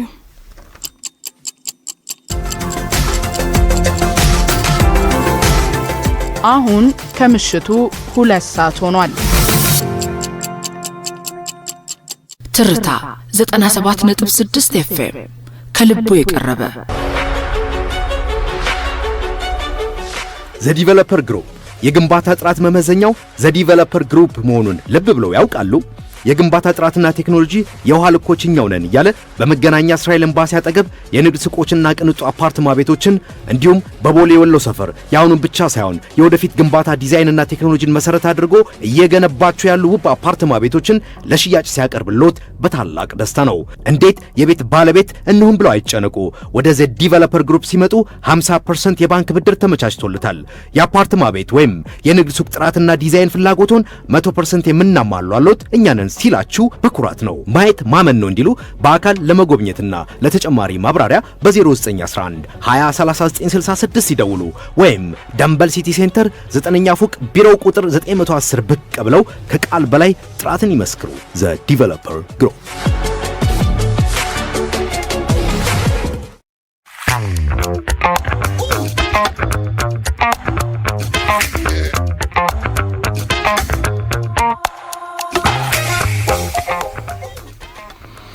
ምሽታችሁ ከኛ ጋር ያማረ የደመቀ እንደነበረና እንደሚሆንም ተስፋ እናደርጋለን። ዘጌት ብላችሁ የሬዲዮ ሞገዳችሁን ለከፈታችሁ ሬዲዮ ጣቢያው ትርታ ኤፍኤም 97.6 ነው። ፕሮግራሙ ደግሞ የሪል ስቴት ወግ ነው። የሙሉ ቀን መለሰን ሙዚቃ አድምጠን ትንሽ ተከዝ ብለን የአጋር ድርጅታችንን ዘዲቨሎፐርስ ግሩፕ ማስታወቂያ ተከታትለን ተመልሰን ተገናኝተናል። ዘዲቨሎፐር ግሩፕ እንኳን አደረሳችሁ እያለ የመጨረሻው ዘመን የግንባታ ዲዛይንና ቴክኖሎጂ ተንተርሶ በአስደናቂ የአጨራረስ ብቃት እንዲሁም አጀብ በሚያሰኙ የውስጥ ገጽ ዲዛይን የተዋቡ ሀዘንና ደስታውን የሚያስተናግዱበት የጋራ መጠቀሚያ ቦታዎችና የከርሰ ምድር ውሃን ጨምሮ እስከ 280,000 ሊትር የመያዝ አቅም ያላቸው ዘመናዊ የውሃ ማጠራቀሚያዎች፣ በሪሞት የሚታዘዙ ዘመናዊ የቤት ውስጥ መጋረጃዎች የሚቀበሉ የሙቀት የእሳትና የጭስ ጠቋሚ የማንቂያ ደውሎችን ከ15 ሰው በላይ የመያዝ አቅም ያላቸው አሳንስሮችና የጥበቃ ካሜራዎች ደህንነቱ ከተጠበቀ የመቆጣጠሪያ ክፍል ጋር በእስራኤል ኤምባሲ አጠገብ የንግድ ሱቆችና ቅንጡ አፓርትመንቶች እንዲሁም በወሎ ሰፈር የተቀናጡ አፓርታማ ቤቶችን ለሽያጭ አቅርቦሎታል። ጥራትና ውበትን የተላበሱ በአንጻራዊነት ኪሶትን የማይጎዱ ወደ ዘዲቨሎፐር ግሩፕ ሲመጡ 50% የባንክ ብድር ያገኛሉ። በ0911 20 39 66 ወይም ደምበል ሲቲ ሴንተር 9ኛ ፎቅ ቢሮ ቁጥር 910 ብቅ ብለው ይጎብኙን። ታማኝነት መገለጫችን ነው። ዘ ዲቨሎፐር ግሩፕ ውበትና ጥራት ከታማኝነት ጋር ይለናል። እናመሰግናለን። የዘወትር ሀገራችን የሆነውን ዘ ዲቨሎፐር ግሩፕ ሙርጋት ሪል ስቴት እና ሬንቦ ካፒታል ሁሌም አብረውን ስለሚሆኑ እናመሰግናለን። እንግዲህ እንደዚህ ያለን ወደ ሁለተኛው ምዕራፍ ፕሮግራማችን ተሸጋግረናል።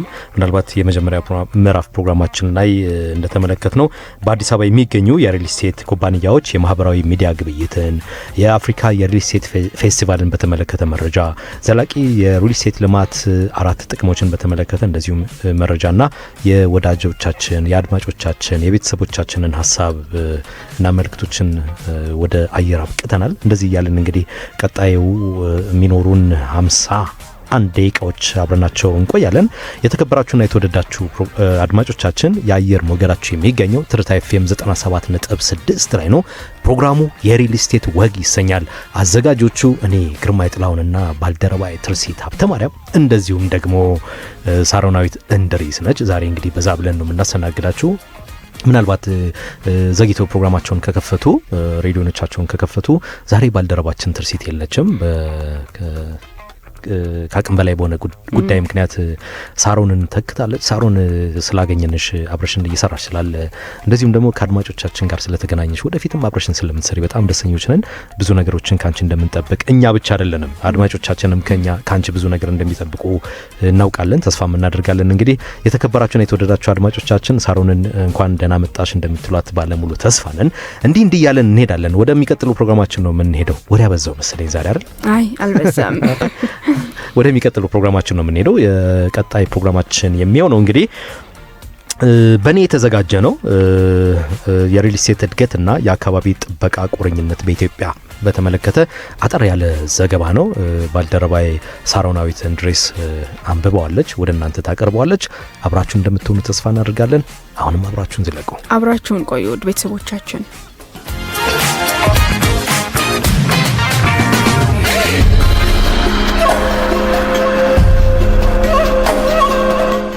የሪል ስቴት እድገትና የአካባቢ ጥበቃ ቁርኝት በኢትዮጵያ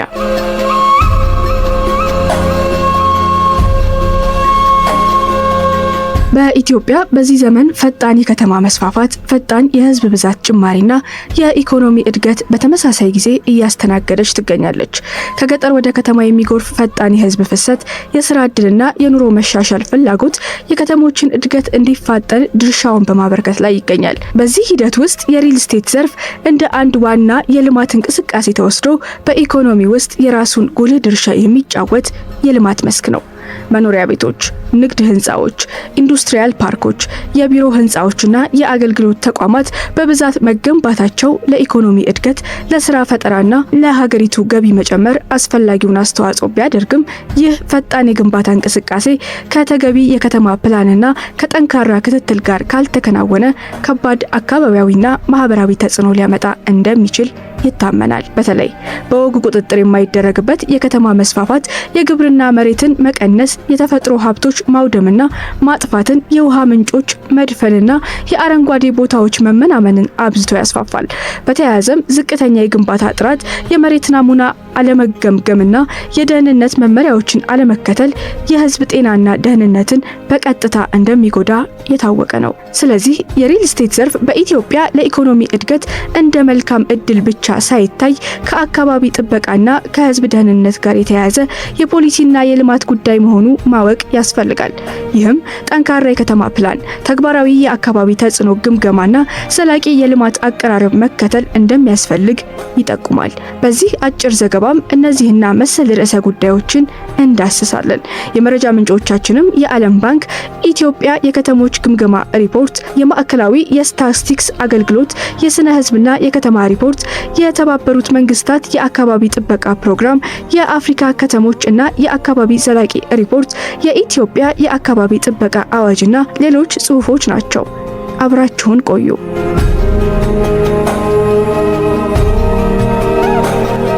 ከመሬት አጠቃቀምና ከተፈጥሮ ሀብት ጫና ጉዳይ ጋር ተያይዞ የሪል ስቴት ልማት በኢትዮጵያ በተፈጥሮ ሀብቶች ላይ ቀጥተኛ፣ ግልጽና የረጅም ጊዜ ተጽዕኖን ያሳድራል። በተለይ የከተማ መስፋፋት በአቅራቢያው ያሉ የግብርና መሬቶችን ወደ መኖሪያ፣ ንግድና ኢንዱስትሪ ቦታ መቀየርን እያፋጠነ መጥቷል።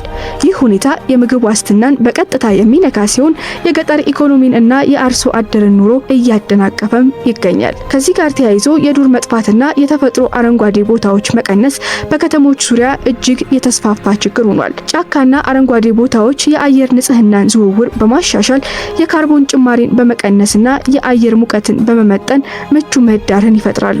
እነዚህ ቦታዎች ሲወድሙ ግን የአየር ብክለት፣ የከተማ ሙቀት መጨመርና የህዝብ ጤና ችግር ይባባሳል። ከዚህ በተጨማሪም የሪል ስቴት ፕሮጀክቶች በውሃ ምንጮች ላይ ከፍተኛ ጫና ይፈጥራሉ። የውሃ መሬት መሙላት፣ ግራውንድ ዋተር ሪቻርጅ፣ የሚያግዱ የኮንክሪትና የአስፋልት መሬት መጨመር፣ የውሃ ፍሳሽ ወደ ወንዞች፣ ሐይቆች መፍሰስና የፍሳሽ አስተዳደር ድክመትን በማባባስ የውሃ ጥራትን አብዝተው ያበላሻሉ።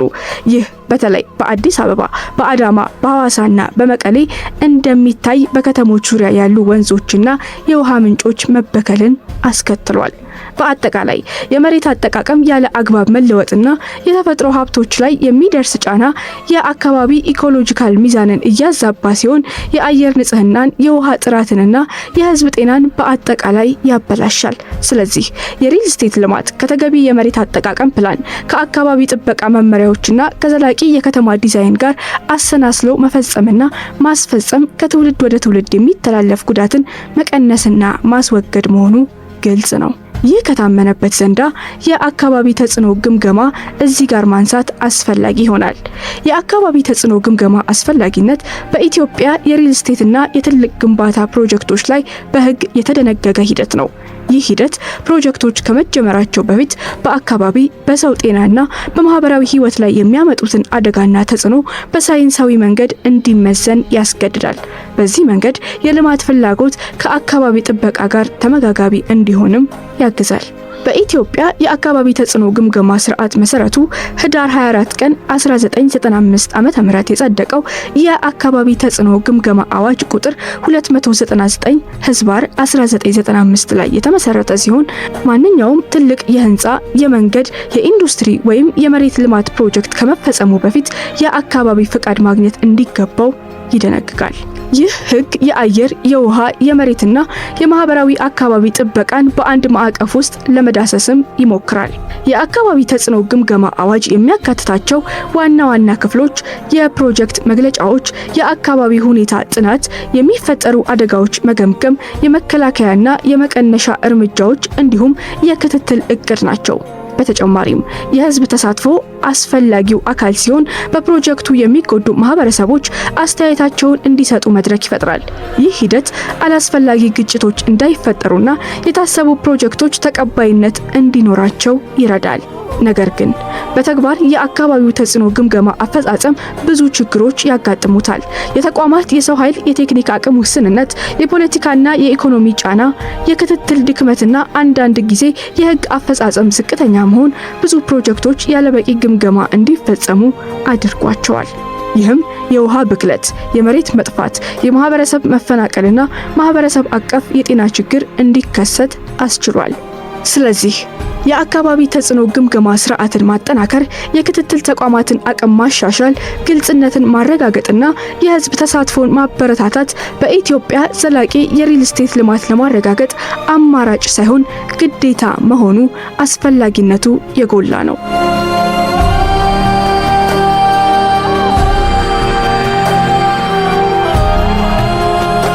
በተያያዘ የህዝብ ደህንነትና የግንባታ ጥራት ከሪል ስቴት ልማት ዘርፉ ጋር ያለው መስተጋብር ምን ይመስላል የሚል አስፈላጊ ጥያቄ መነሳቱ አይቀርም። የሪል ስቴት ልማት ከህዝብ ደህንነት ጋር በቀጥታ የተያያዘ ሲሆን የግንባታ ጥራት ዝቅተኛ መሆን የሰው ህይወትን፣ ንብረትን እና ማህበራዊ መረጋጋትን ሊያቃውስ ይችላል።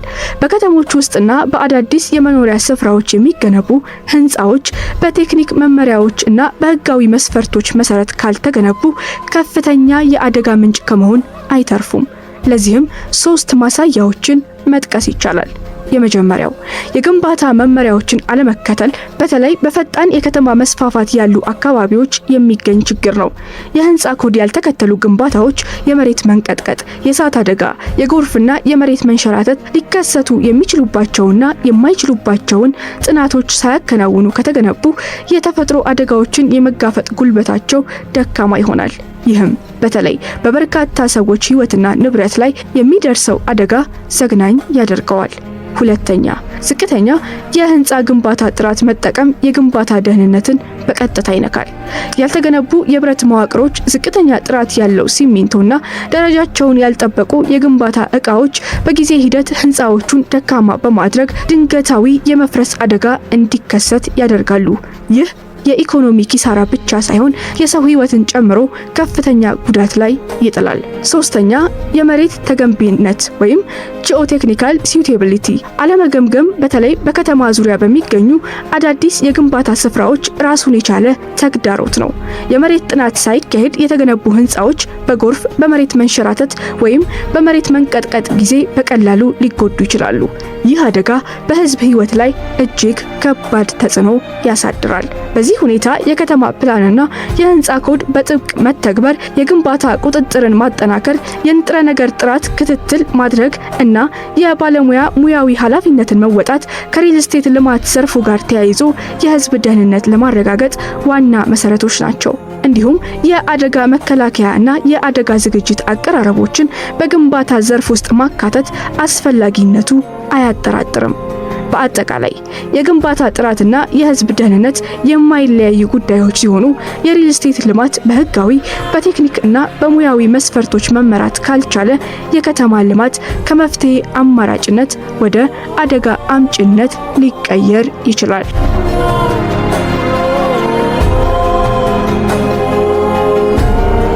ዘላቂ ሪል ስቴት ልማት የአካባቢ ጥበቃን፣ የኢኮኖሚ ትርፍንና ማህበራዊ ደህንነትን በአንድ ማዕቀፍ ውስጥ በማዋሃድ የሚመራ ዘመናዊ የልማት አቀራረብ ነው።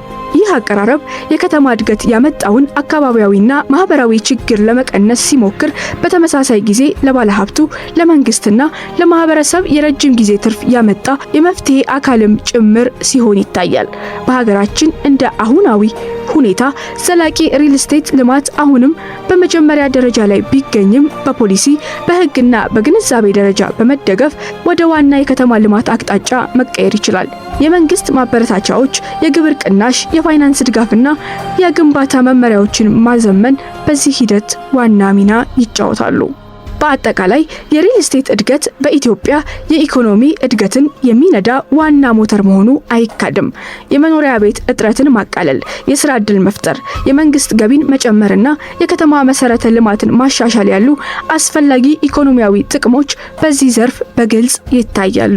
ነገር ግን ፈጣን እድገት ከተገቢ ፖሊሲ፣ ከጠንካራ ህግ አፈጻጸምና ከዘላቂ የልማት አቀራረብ ጋር ካልተጣመረ ከኢኮኖሚ ትርፍ ይልቅ ለሀገር የረጅም ጊዜ ኪሳራ ማስከተሉ አይቀርም። በተለይ ያለ አግባብ የመሬት አጠቃቀም፣ የተፈጥሮ ሀብቶች መበላሸት፣ የአካባቢ ብክለትና ዝቅተኛ የግንባታ ጥራት የህዝብ ጤናን እና ደህንነትን የሚጎዱ ሲሆን እነዚህ ችግሮች ከተሞችን ለጎርፍ፣ ለተለያዩ የተፈጥሮ አደጋዎችና ለማህበራዊ ግጭቶች እንዲጋለጡ ያደርጋሉ። ስለዚህ የሪል ስቴት ልማት በጠንካራ የከተማ ፕላን፣ በአጠቃላይ የመሬት አጠቃቀም ፖሊሲ፣ በአካባቢ ተጽዕኖ ግምገማና በጥብቅ የግንባታ ኮድ መመሪያዎች መመራት ይኖርበታል።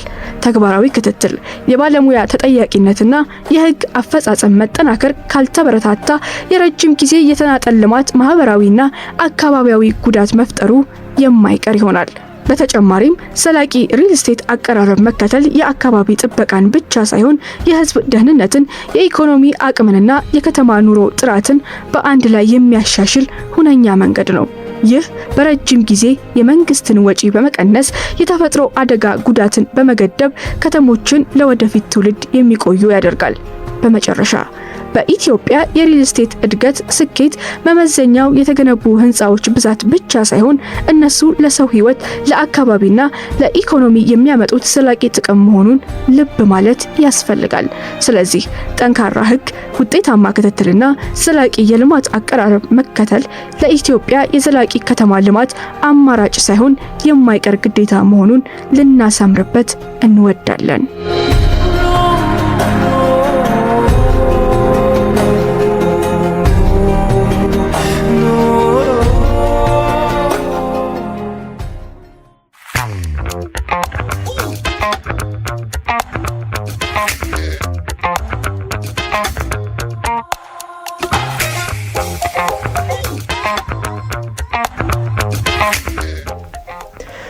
የሪል ስቴት እድገትና የአካባቢ ጥበቃ ቁርኝነት በኢትዮጵያ የተሰኘውን ዘገባ ባልደረባዬ ሳሮናዊት እንድሪስ ወደ እናንተ አድርሰዋለች። እናመሰግናለን ሳሮናዊት፣ ይህን የመሰለ መረጃ ለእኛም ለአድማጮቻችንም ስላደረስሽ ማለት ነው። የተከበራችሁና የተወደዳችሁ ውድ አድማጮቻችን፣ ይህ የሪል ስቴት ወግ የተሰኘ ፕሮግራማችን ነው። ሪል ስቴትና ሪል ስቴት ነክ ጉዳዮች የምንዳስስበት፣ መረጃዎችን ወደ እናንተ የምንቀባበልበት፣ እንደዚሁም ደግሞ አስፈላጊ ናቸው የሚባሉ የህግ፣ የፋይናንስ እንደዚሁም ደግሞ የተለያዩ መረጃዎችን እናደርስበታለን። የሪል ስቴት ወግ በትርታ ኤፍኤም 97.6 እና በመደላደል ትሬዲንግ ፒኤልሲ ትብብር በእኔ በግርማይ ጥላሁን እንደዚሁም በሳራናዊት እንድሬስ እንደዚሁም ደግሞ በትርሲት ሀብተማርያም አዘጋጅነት ወደ እናንተ የሚደርስ በየሳምንቱ ሮብ ምሽት ከ1 ሰዓት እስከ 3 ሰዓት እንደዚሁም በአርብ ከረፋዱ 4 ሰዓት እስከ 6 ሰዓት ወደ እናንተ ሁልጊዜም ይደርሳል።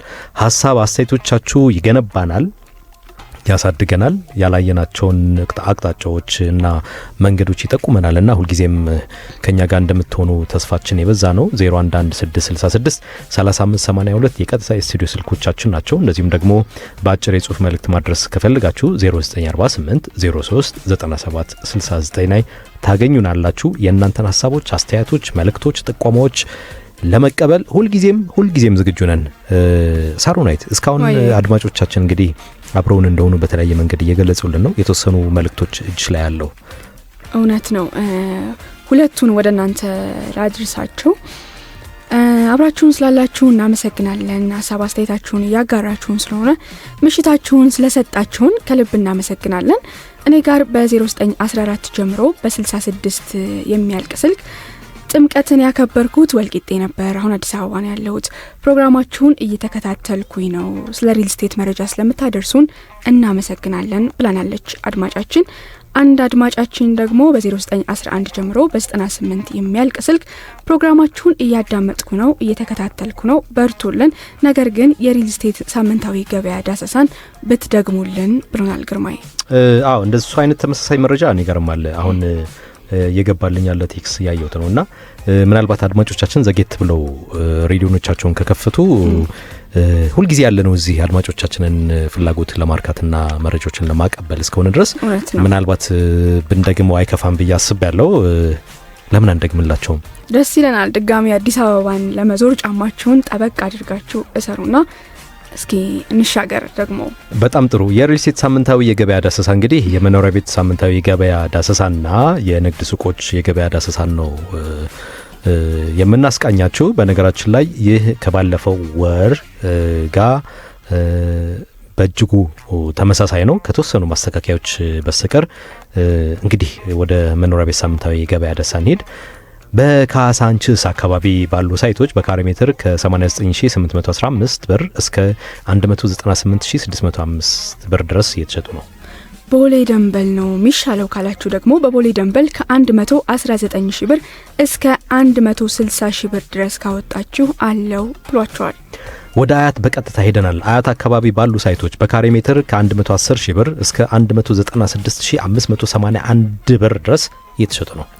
አያት ደርሰን አያት ፈረስ ቤት ደግሞ ስንሻገር በአያት ፈረስ ቤት ሳይቶች በካሬ ሜትር ከ57 እስከ 95 ብር ድረስ እየተሸጠ ነው። የጥንት የጠዋታ ፒያሳ የአራዳዎች መንደር ወደኖች ወደ ፒያሳ ሄደናል። በፒያሳ ባሉ ሳይቶች በካሬ ሜትር ከ105 ብር ጀምሮ እስከ 115 ብር ድረስ ከ66 ካሬ ጀምሮ ባሻችሁ መጠንና ምንድነው የዋጋ ሁኔታ ታገኛላችሁ ማለት ነው። ፒያሳ ደርሰን አዋሪ አካባቢ ሳንደርስ እንዴት ብሎ ላላችሁ ደግሞ አዋሪ አካባቢ ሳይቶች በካሬ ሜትር ከ115 ብር ጀምሮ እየተሸጡ ነው። ከአዋሪ ትንሽ ከፍ እንላለን። ወደ አዲሱ ገበያ ሄደናል። በአዲሱ ገበያ ባሉ ሳይቶች በካሬ ሜትር ከ90 ብር ጀምሮ እስከ 115 ብር ድረስ እየተሸጡ ይገኛሉ።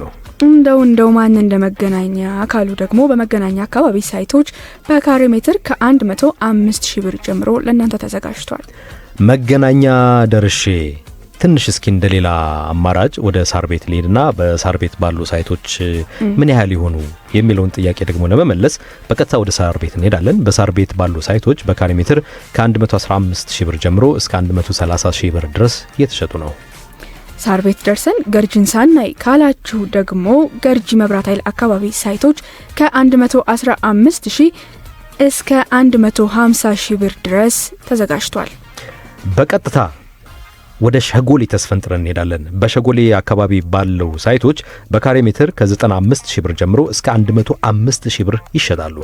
የለም የኔ ምርጫ ሲኤምሲ ነው ካሉ ደግሞ በሲኤምሲ አካባቢ ሳይቶች በካሬ ሜትር ከ85 እስከ 196581 ብር ድረስ ይገኛል። ወደ ሜክሲኮ ዘልቀናል። ሜክሲኮ አካባቢ ባሉ ሳይቶቻችን ከ120 ብር ጀምሮ እስከ 115 ብር ድረስ አሁንም ይሸጣሉ። ትዝታዬ ባልደራስ ነው አሊያም ምኞቴ በባልደራስ መኖር ነው ካሉ ደግሞ በባልደራስ አካባቢ ሳይቶች በካሬ ሜትር ከ99990 ብር ጀምሮ ይገኛል። ኤዲያ ከባልደራስ ሪቺ ይሻለኛል ካላችሁ ደግሞ በሪቺ አካባቢ ባሉ ሳይቶች በካሬ ሜትር ከ69000 ብር ጀምሮ እስከ 88000 ብር ድረስ እንደ ምርጫችሁ ታገኛላችሁ። አረ ለኔ 22 ነው ምርጫዬ ካላችሁ ደግሞ በ22 አካባቢ ከ82000 እስከ 101500 ብር ድረስ ለእናንተ ዝግጁ ነው። ወደ መስቀል አካባቢ ወደ መስቀል ፍላወር አካባቢ ሊሄድና አማራጮችን ላይ የምትሉ አድማጮቻችን ደግሞ በመስቀል ፍላወር አካባቢ ባሉ ሳይቶች በካሬ ሜትር ከ65000 ብር ጀምሮ እስከ 90000 ብር ድረስ ይሸጣሉ። እንደው በመጨረሻም ይሄ ሁሉ ቀርቶብኝ የኔ መዳረሻ ጋርመንት ነው ካላችሁ ደግሞ በጋርመንት አካባቢ ሳይቶች በካሬ ሜትር ከ85000 ብር እስከ 196581 ብር ድረስ እየተሸጠ ነው። እነዚህ የመኖሪያ ቤት ሳምንታዊ የገበያ ዳሰሳ ናቸው። ወደ ንግድ ሱቆች ከመሄዳችን በፊት ለምን ትንሽ አናሳርፋቸው? እውነት ነው፣ ትንሽ አረፍ እንበል። ተንከራተት የመሸጋገሪያ ሙዚቃ ሰምተን እንመለስ። በጣም ጥሩ።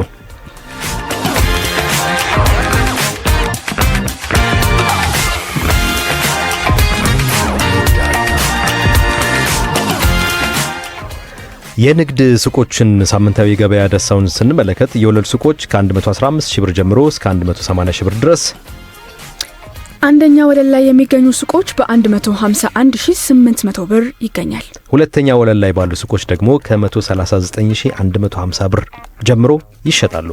እነዚህ የንግድ ሱቆች በ10 በ24 በ27 በ30 ካሬ ሜትር ጀምሮ እስከ 423 ካሬ ሜትር ድረስ እንደ ምርጫችሁ እና እንደ ፍላጎታችሁ ማግኘት ትችላላችሁ። ዝርዝር መረጃዎች የምትፈልጉ ከሆነ በዝግጅት ክፍላችን ስልክ ቁጥር 0973230708 ወይንም ደግሞ 0948039769 ላይ መደወል ትችላላችሁ። በተጨማሪም በዚህ ሳምንታዊ የገበያ ዳሰሳ የመሸጫ ቦታችሁንና ዋጋችሁን ማካተት የምትፈልጉ ማናችሁም የሆናችሁ የሪል ስቴት አልሚ ድርጅቶች ካላችሁ ቀደም ባሉ ስልኮች ወይም ደግሞ ልድገምላችሁ 0973230708 ወይም 0948039769 ላይ ሃሎ ብትሉን እነዚህን ገበያ ሂደቶችን መተን እንጎበኛችኋለን። እንደዚሁም ደግሞ ለአድማጮቻችን እናደርሳለን ማለት ነው። ምሽትሽ እንዴት ነው? ምሽቴ ከቤተሰቦቼ ጋር እጅግ ድንቅ ነው። የእነርሱ ምሽት ድንቅ እንደሆነ አምናለሁኝ። በነገራችን ላይ አድማጮቻችንን በጣም አመስገን እፈልጋለሁ። ምክንያቱም ላለፉት 1 ሰዓት ከ34 ደቂቃዎች ድረስ አብረውን ናቸው፣ እያዳመጡን ነው። ለዚህም በአጭር የጽሁፍ መልእክቶቻቸውን እያደረሱ ነው የሚገኙት። እንግዲህ እስከ ፕሮግራማችን ፍጻሜ ድረስ አብረውን እንዲዘልቁ አሁንም በአክብሮትና በፍቅር እንጠይቃለን። አብራችሁን እንደምትሆኑም በእናንተ ሙሉ እምነት አለን። ሙሉ እምነታችን አሁንም አልጎደለም፣ ወደፊትም አይጎድለም። በዛው ልክ ደግሞ አጋር ድርጅቶቻችን አሁንም ከኛ ጋር ናቸው። ቀደም ሲል እንደነገርኳችሁ ሙርጋት ሪል ስቴት፣ ዘ ዲቨሎፐር ግሩፕ እና ሬንቦው ካፒታል የዘወትር አጋሮቻችን ናቸው። አብረውን ስላሉ በጣም ነው የምናመሰግነው። ሙዚቃ ከሰማን በኋላ ምናልባት የአንዱ የአጋር ድርጅታችንን ማስታወቂያ አድምጠን እንመለሳለን። ነገር ግን አሁን በቀጥታ ወደ ሙዚቃ ግብዣችን እንሄድ። ሬንቦው ካፒታል በሪል ስቴት ሽያጭ ዘርፍ ከ10 ዓመት በላይ ልምድ ያካበተ ዘመናዊና ለአከፋፈል ምቹ የሆነ አማራጭ የሚያገኙበት በወሎ ሰፈር በመገናኛ በላፍቶ እንዲሁም በሪቼ በዘመናዊ የፊኒሽንግ እቃዎች የተዋቡ ቤቶችን አቅርበን በማማከሩ ዘርፍ ልንረዳዎት ዝግጅታችንን ጨርሰን እየጠበቅኑት ነው። ከባለ 1 እስከ ባለ 3 መኝታ ቤቶችን በመገናኛ በካሬ ከ85000 ብር ጀምሮ፣ በወሎ ሰፈር በካሬ ከ108000 ብር ጀምሮ፣ በሪቼ ከ78000 ብር ጀምሮ እንዲሁም በላፍቶ በካሬ ከ108000 ብር ጀምሮ እንደ ምርጫው ውስን ቤቶች ስለቀሩን ፈጥነው ያገኙን። ለበለጠ መረጃ በ0955777888 አሊያም በ0945474749 ላይ ይደውሉልን ወይም 22 አክሱም ሆቴል አጠገብ ርብቃ ህንፃ በአካል ያገኙን። ሬንቦ ካፒታል አስተማማኝ የሪል ስቴት ሽያጭ ኤጀንሲ።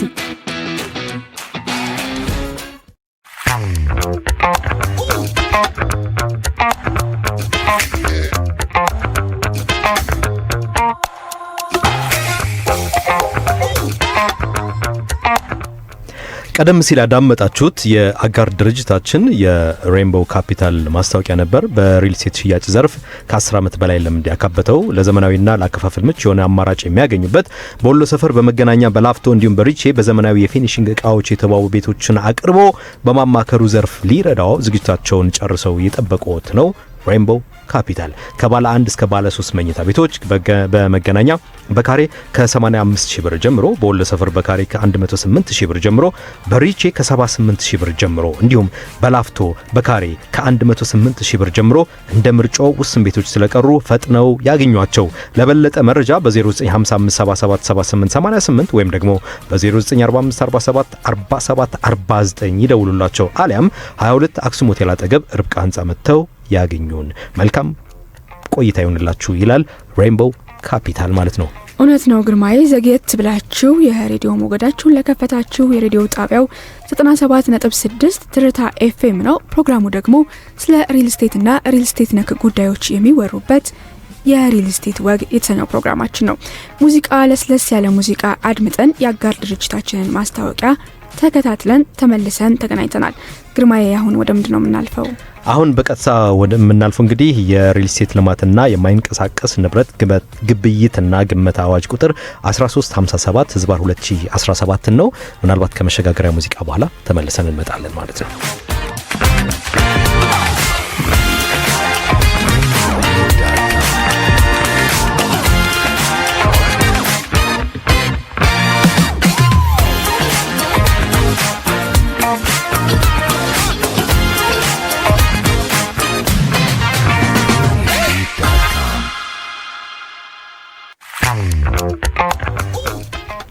የተወደዳችሁና የተከበራችሁ አድማጮቻችን ይህ የሪል ስቴት ልማትና የማይንቀሳቀስ ንብረት ግብይትና ግመታ አዋጅ ቁጥር ባለፉት ሳምንታት ማለት ነው 3ቱን ክፍሎች አንብበላችሁ ነበር። ምናልባት አሁን ክፍል 4ን የምናነብበት ሰዓት ላይ ነው የምንገኘው። የሪል ስቴት ልማትና የማይንቀሳቀስ ንብረት ግብይትና ግመታ አዋጅ ቁጥር 1357/2017 ክፍል 4 የማይንቀሳቀስ ንብረት ግብይትና የከተማ ቦታ ደረጃ አመዳደብ 17 የማይንቀሳቀስ ንብረት ግብይት ስርዓት 1 ማንኛውም በማይንቀሳቀስ ንብረት ገበያ የሚሳተፍ አካል የግብይት ዋጋ መረጃ ሲጠይቅ የማሳወቅ ግዴታ አለበት። 2 የማይንቀሳቀስ ንብረት ግብይት ሲከናወን ቀጥሎ የተዘረዘሩትን አሰራሮች መከተል አለበት። ሀ የከተሞችን ተወዳዳሪነት ለማጎልበትና አልሚዎችን ለመሳብ የሪል ስቴት ወቅታዊ ዋጋ አመላካች መነሻና መድረሻ ጣሪያ በጥናት ላይ ተመስርቶ አግባብ ባለው አካል በየጊዜው ይፋ ይደረጋል።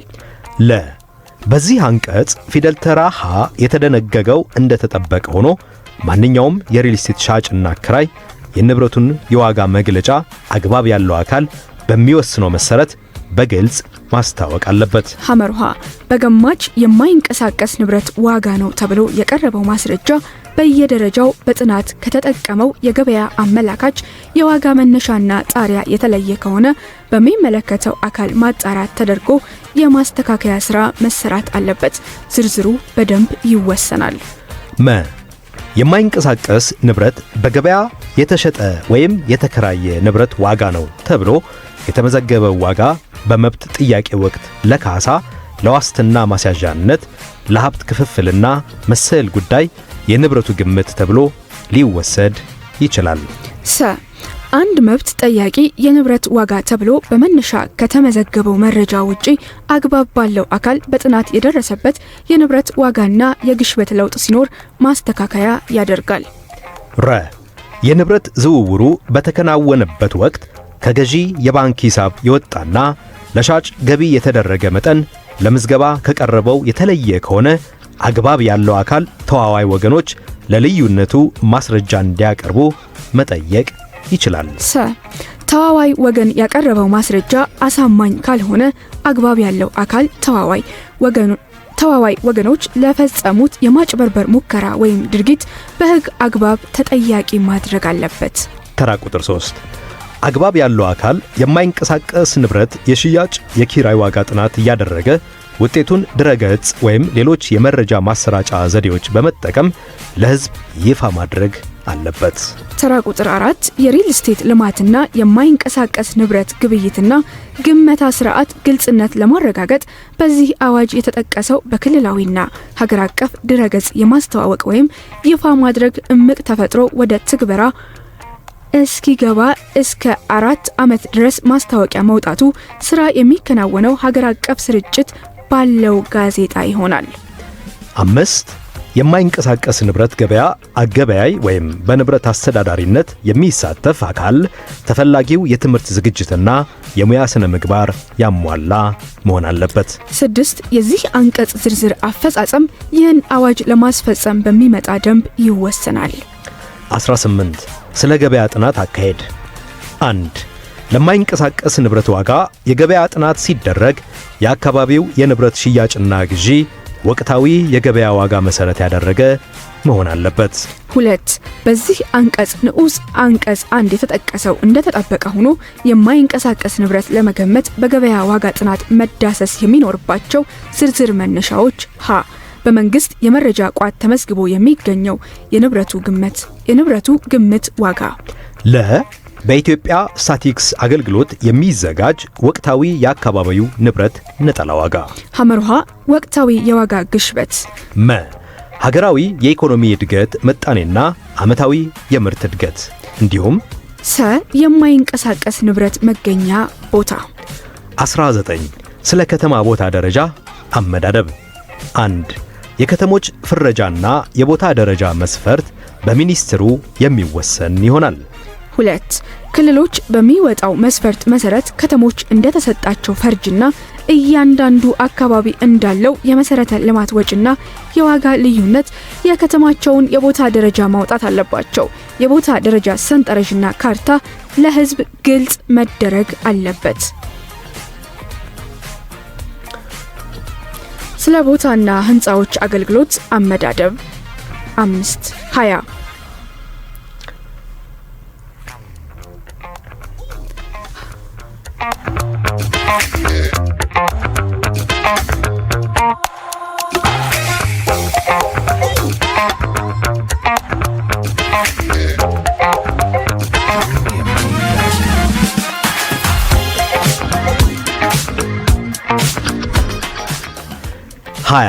ስለ ቦታና ህንፃዎች አገልግሎት አመዳደብ 1 የማይንቀሳቀስ ንብረት ግምት ለመወሰን ሲባል የቦታ አገልግሎቶች የአመዳደብ አግባብ ባለው የፌዴራል የከተማ ፕላን ህግ በተደነገገው መሰረት መሆን አለበት። 2 በዚህ አንቀጽ ንዑስ አንቀጽ 1 የተጠቀሰው እንደተጠበቀ ሆኖ ለማንኛውም ህንፃ ግምት አወሳሰን ሲባል የህንፃ አገልግሎት በሚከተሉት አይነቶች ተከፋፍለው መመደብ አለባቸው። ሀ የመኖሪያ ህንፃ ለ የማምረቻ ኢንዱስትሪ ህንፃ ሐመርሃ የአገልግሎት ኢንዱስትሪ ህንፃ 3 በዚህ አንቀጽ ንዑስ አንቀጽ 2 በተደነገጉ ምድቦች የማይካተቱና እንደየቦታ አገልግሎታቸው ባህሪ ታይተው በክልል በሚወጣ መመሪያ ተለይተው የሚመደቡ ሌሎች ህንፃዎች ሊኖሩ ይችላሉ።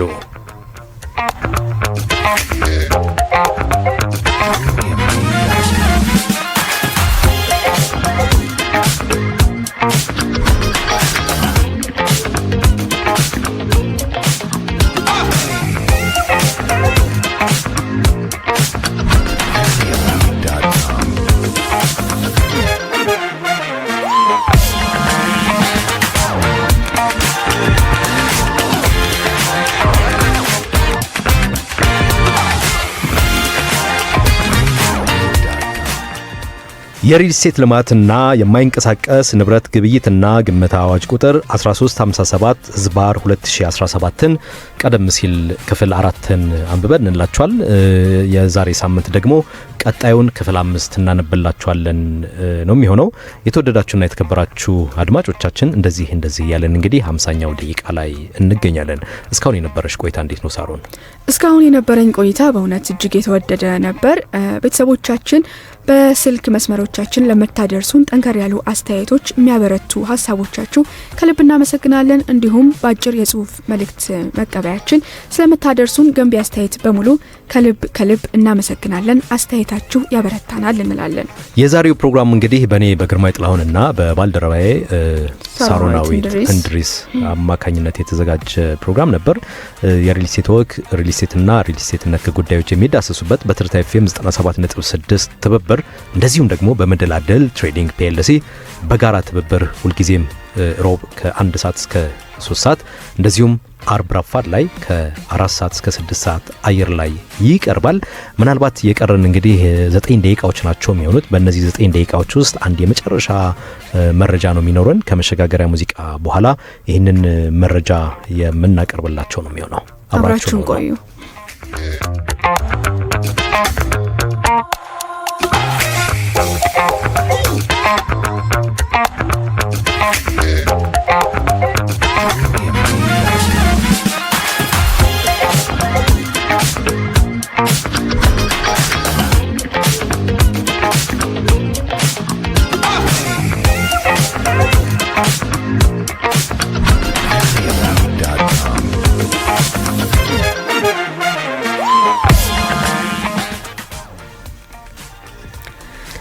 ዘጌት ብላችሁ ሬዲዮናችሁን ለከፈታችሁ የሬዲዮ ጣቢያው 97.6 ትርታ ኤፍኤም ነው። ፕሮግራሙ ደግሞ ስለ ሪል ስቴትና ሪል ስቴት ነክ ጉዳዮች ላይ ትኩረቱን አድርጎ የሚሰራው የሪል ስቴት ወግ የተሰኘው መሰናዷችን ነው።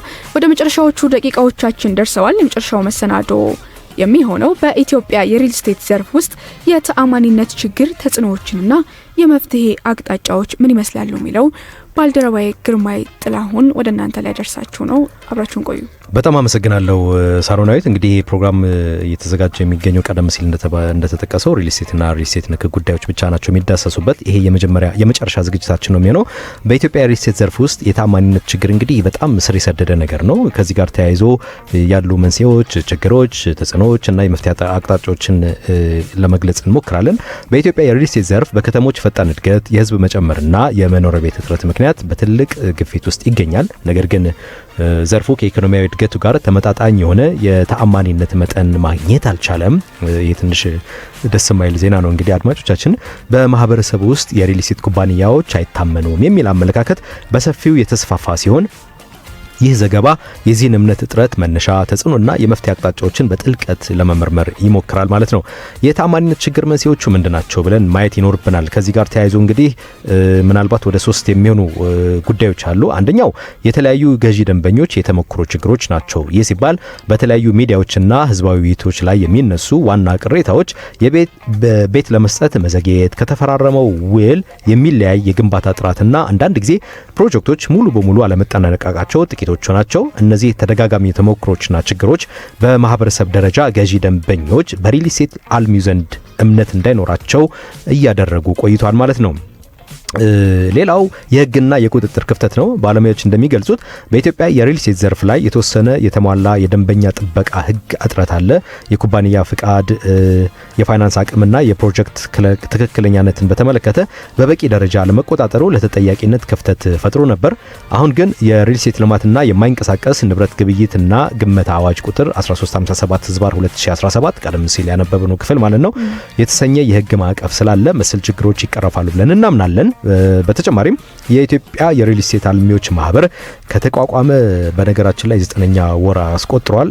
የማህበር በበላይነት ስላሉ ማናቸውም አይነት ጥቆሞችና ጉዳዮች ያስተናግዳል። እንግዲህ እናንተም የተከበራችሁና የተወደዳችሁ አድማጮቻችን እንዲህ አይነት ጉዳዮች ካሏችሁ በቀጥታ ከነሱ ጋር መገናኘት፣ ምናልባት ደግሞ ከኛ ከዝግጅት ክፍል ጋር ብትደውሉልን እነሱ ጋር የምታገኙባቸውን መንገዶች እናመቻቻለን ማለት ነው።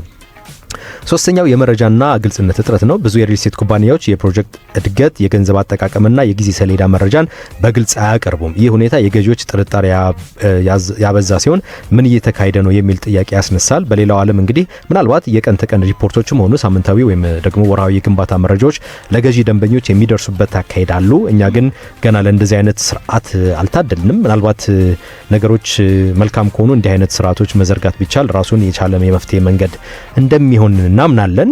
ሌላው የታማኒነት ዝቅተኛ መሆን ምን ተጽዕኖ ፈጥረዋል ነው። ይህ ችግር በገዢ ደንበኞች ላይ ብቻ አይወሰንም። የጤና ኢንቨስትመንት መቀነስ፣ የባንክና የጤናማ ኢንቨስትመንት መቀነስ፣ የባንክና የፋይናንስ ተቋማት ጥንቃቄ መጨመርና ታማኝ ድርጅቶች ከማይታመኑ ጋር ደባልቆ መታየትና ሌሎች ዋና ዋና ተጽዕኖች አሏቸው። ይህ በረጅም ጊዜ የቤት እጥረት እንዲባባስ ያደርጋል ነው። እንግዲህ ችግሮች እነዚህ ከሆኑ ከዚህ ጋር ተያይዞ ሊኖሩ የሚገባቸው የመፍትሄ ሀሳቦች ደግሞ ምንድናቸው የሚሉን እንመልከት። የመንግስት ሚና ነው አንደኛው። ሁለት ጉዳዮች ናቸው የምናነሳቸው። አንደኛው የመንግስት ሚና ነው። መንግስት ግልጽና ጠንካራ የሪል ስቴት ህግ ማዘጋጀት፣ የኩባንያዎች ፍቃድና የፋይናንስ አቅም ጠብቆ ወይም ደግሞ በጥብቅ በመመርመር እንደዚሁም የገዢ ገንዘብ በአስተማማኝ መንገድ እንዲጠበቅ መመሪያ ማውጣት ይገባዋል። ምናልባት አዋጅ ቁጥር 1357/2017 በዚህ በኩል ምን ያህል የህግ ክፍተቶች አሉበት የሚለው ጉዳይ ወደፊት የህግ ባለሙያ ይዘን የምናየው ቢሆንም ራሱን የቻለ አንድ ትልቅ ግብአት ነው።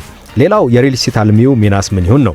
የሪል ስቴት ኩባንያዎች ግልጽን መርህን አድርጎ መስራት፣ ተጨባጭ የጊዜ ሰሌዳ ማቅረብና የተጠናቀቁ ፕሮጀክቶችን እንደ ታማኝ ማስረጃ ማቅረብ አስፈላጊ ነው። በዚህ ረገድ የራስ ቁጥጥር ወይም ደግሞ ይሄ ሰልፍ ሬጉሌሽን ማህበራት ትልቅ ሚና ሊኖራቸው ይችላል። ለምሳሌ የኢትዮጵያ የሪል ስቴት አልሚዎች ማህበር በእነዚህ መሰል ጉዳዮች የመፍትሄ አካል ሆኖ ይሆናል ብለን እናስባለን። እንግዲህ ስናጠቃልለው በኢትዮጵያ የሪል ስቴት ዘርፍ ያለው የተአማኒነት ችግር ያለ ቢሆንም ዘርፉ ይህንን ተአማኒነትን የሚያድስበት እድል አሁንም እንዳልረፈደ እናምናለን። ጠንካራ ህግ፣ ግልጽ ኢንዱስትሪ ልምድና ተጠያቂነት ባህል ከተገነባ የገዢዎች እምነት፣ የገዢ ደንበኞች እምነት የማይመለስበት ምክንያት አይኖርም የሚል ከፍተኛ ተስፋ አለኝ። ይህም ዘርፉን ወደ ዘላቂ እድገት ይመራዋል። በተጨማሪ እንደ ሀገር የዓለም አበርክቶ የገዘፈ የሪል ስቴት ልማት ዘርፉን እናድርገዋለን ብለን እናምናለን። እንግዲህ እነዚህን ሀሳቦች ለማካፈል የዓለም ባንክ፣ የዩኤን ሃቢታት፣ የካፒታል ኢትዮጵያ፣ የኢትዮጵያ የሪል ስቴት አልሚዎች ማህበር ዘገባዎች እንደዚሁም ደግሞ የአዲስ ፎርቹን መጽሔት እና የሚኒስትር የከተማና ልማት ሚኒስትር መረጃዎችን ለማየት ሞክረናል ማለት ነው። ሰረናዊ እናመሰግናለን ግርማይ። ችግሮቹን ብቻ ሳይሆን ችግሮቹን ከነመፍትሄዎቹ ጥርት ባለመልኩ ስላደረስክልን ከልብ እናመሰግናለን። እንዲህ እያልን እንግዲህ ደቂቃችን ወደ ማለቁ ደረሰብን። ልንሰናበታቸው ነው ሳንፈልግ ትንሽ መቀመጥና ፕሮግራማችን መዝለቅ ቢችል ብዬ ተመኘው። ምን ዋጋ አለው? ሰዓት የለንም፣ አየር ሰዓት ይገድበናል። እንግዲህ አብራችሁን ለነበራችሁ አድማጮቻችን ምስጋናችን እጅግ በጣም ከፍ ያለ ነው። መልእክቶቻችሁን ስታደርሱልን የነበራችሁ እንደዚሁም ደግሞ ስትደውሉን የነበራችሁ አድማጮቻችን አሁንም ምስጋናችን የላቀ ነው። የዛሬ ሳምንት ሳይሆን የምንገናኘው ከነገ ወዲያ አርብ ከረፋዱ 4 ሰዓት እስከ 6 ሰዓት በሚኖረን ፕሮግራም እንገናኛለን። እነዚህና መሰል ጉዳዮችን ካሏችሁ ማንኛውም አይነት መረጃዎችን፣ ጥቆማዎችን የምታደርሱን ከሆነ ሁልጊዜም እጃችንን ዘርግተን ልባችንን ሞልተን ፊታችንን በፈገግታ ተሞልተን ነው የምንጠብቃችሁ። አብረናችሁ የነበርነው ባልደረባዬ ሳሮናዊት እንድሪስና እንዲሁም እኔ ግርማይ ጥላሁን ከቴክኒክ ተቆጣጣሪያችን ዳዊት ጋር ነበር። የሪል ስቴት ወግ ፕሮግራም ልንሰናበታችሁ ነው። አብራችሁን ስለነበራችሁ እናመሰግናለን። ሰላም እደሩ። ባላችሁበት ሰላም ሁኑልን። እናመሰግናለን።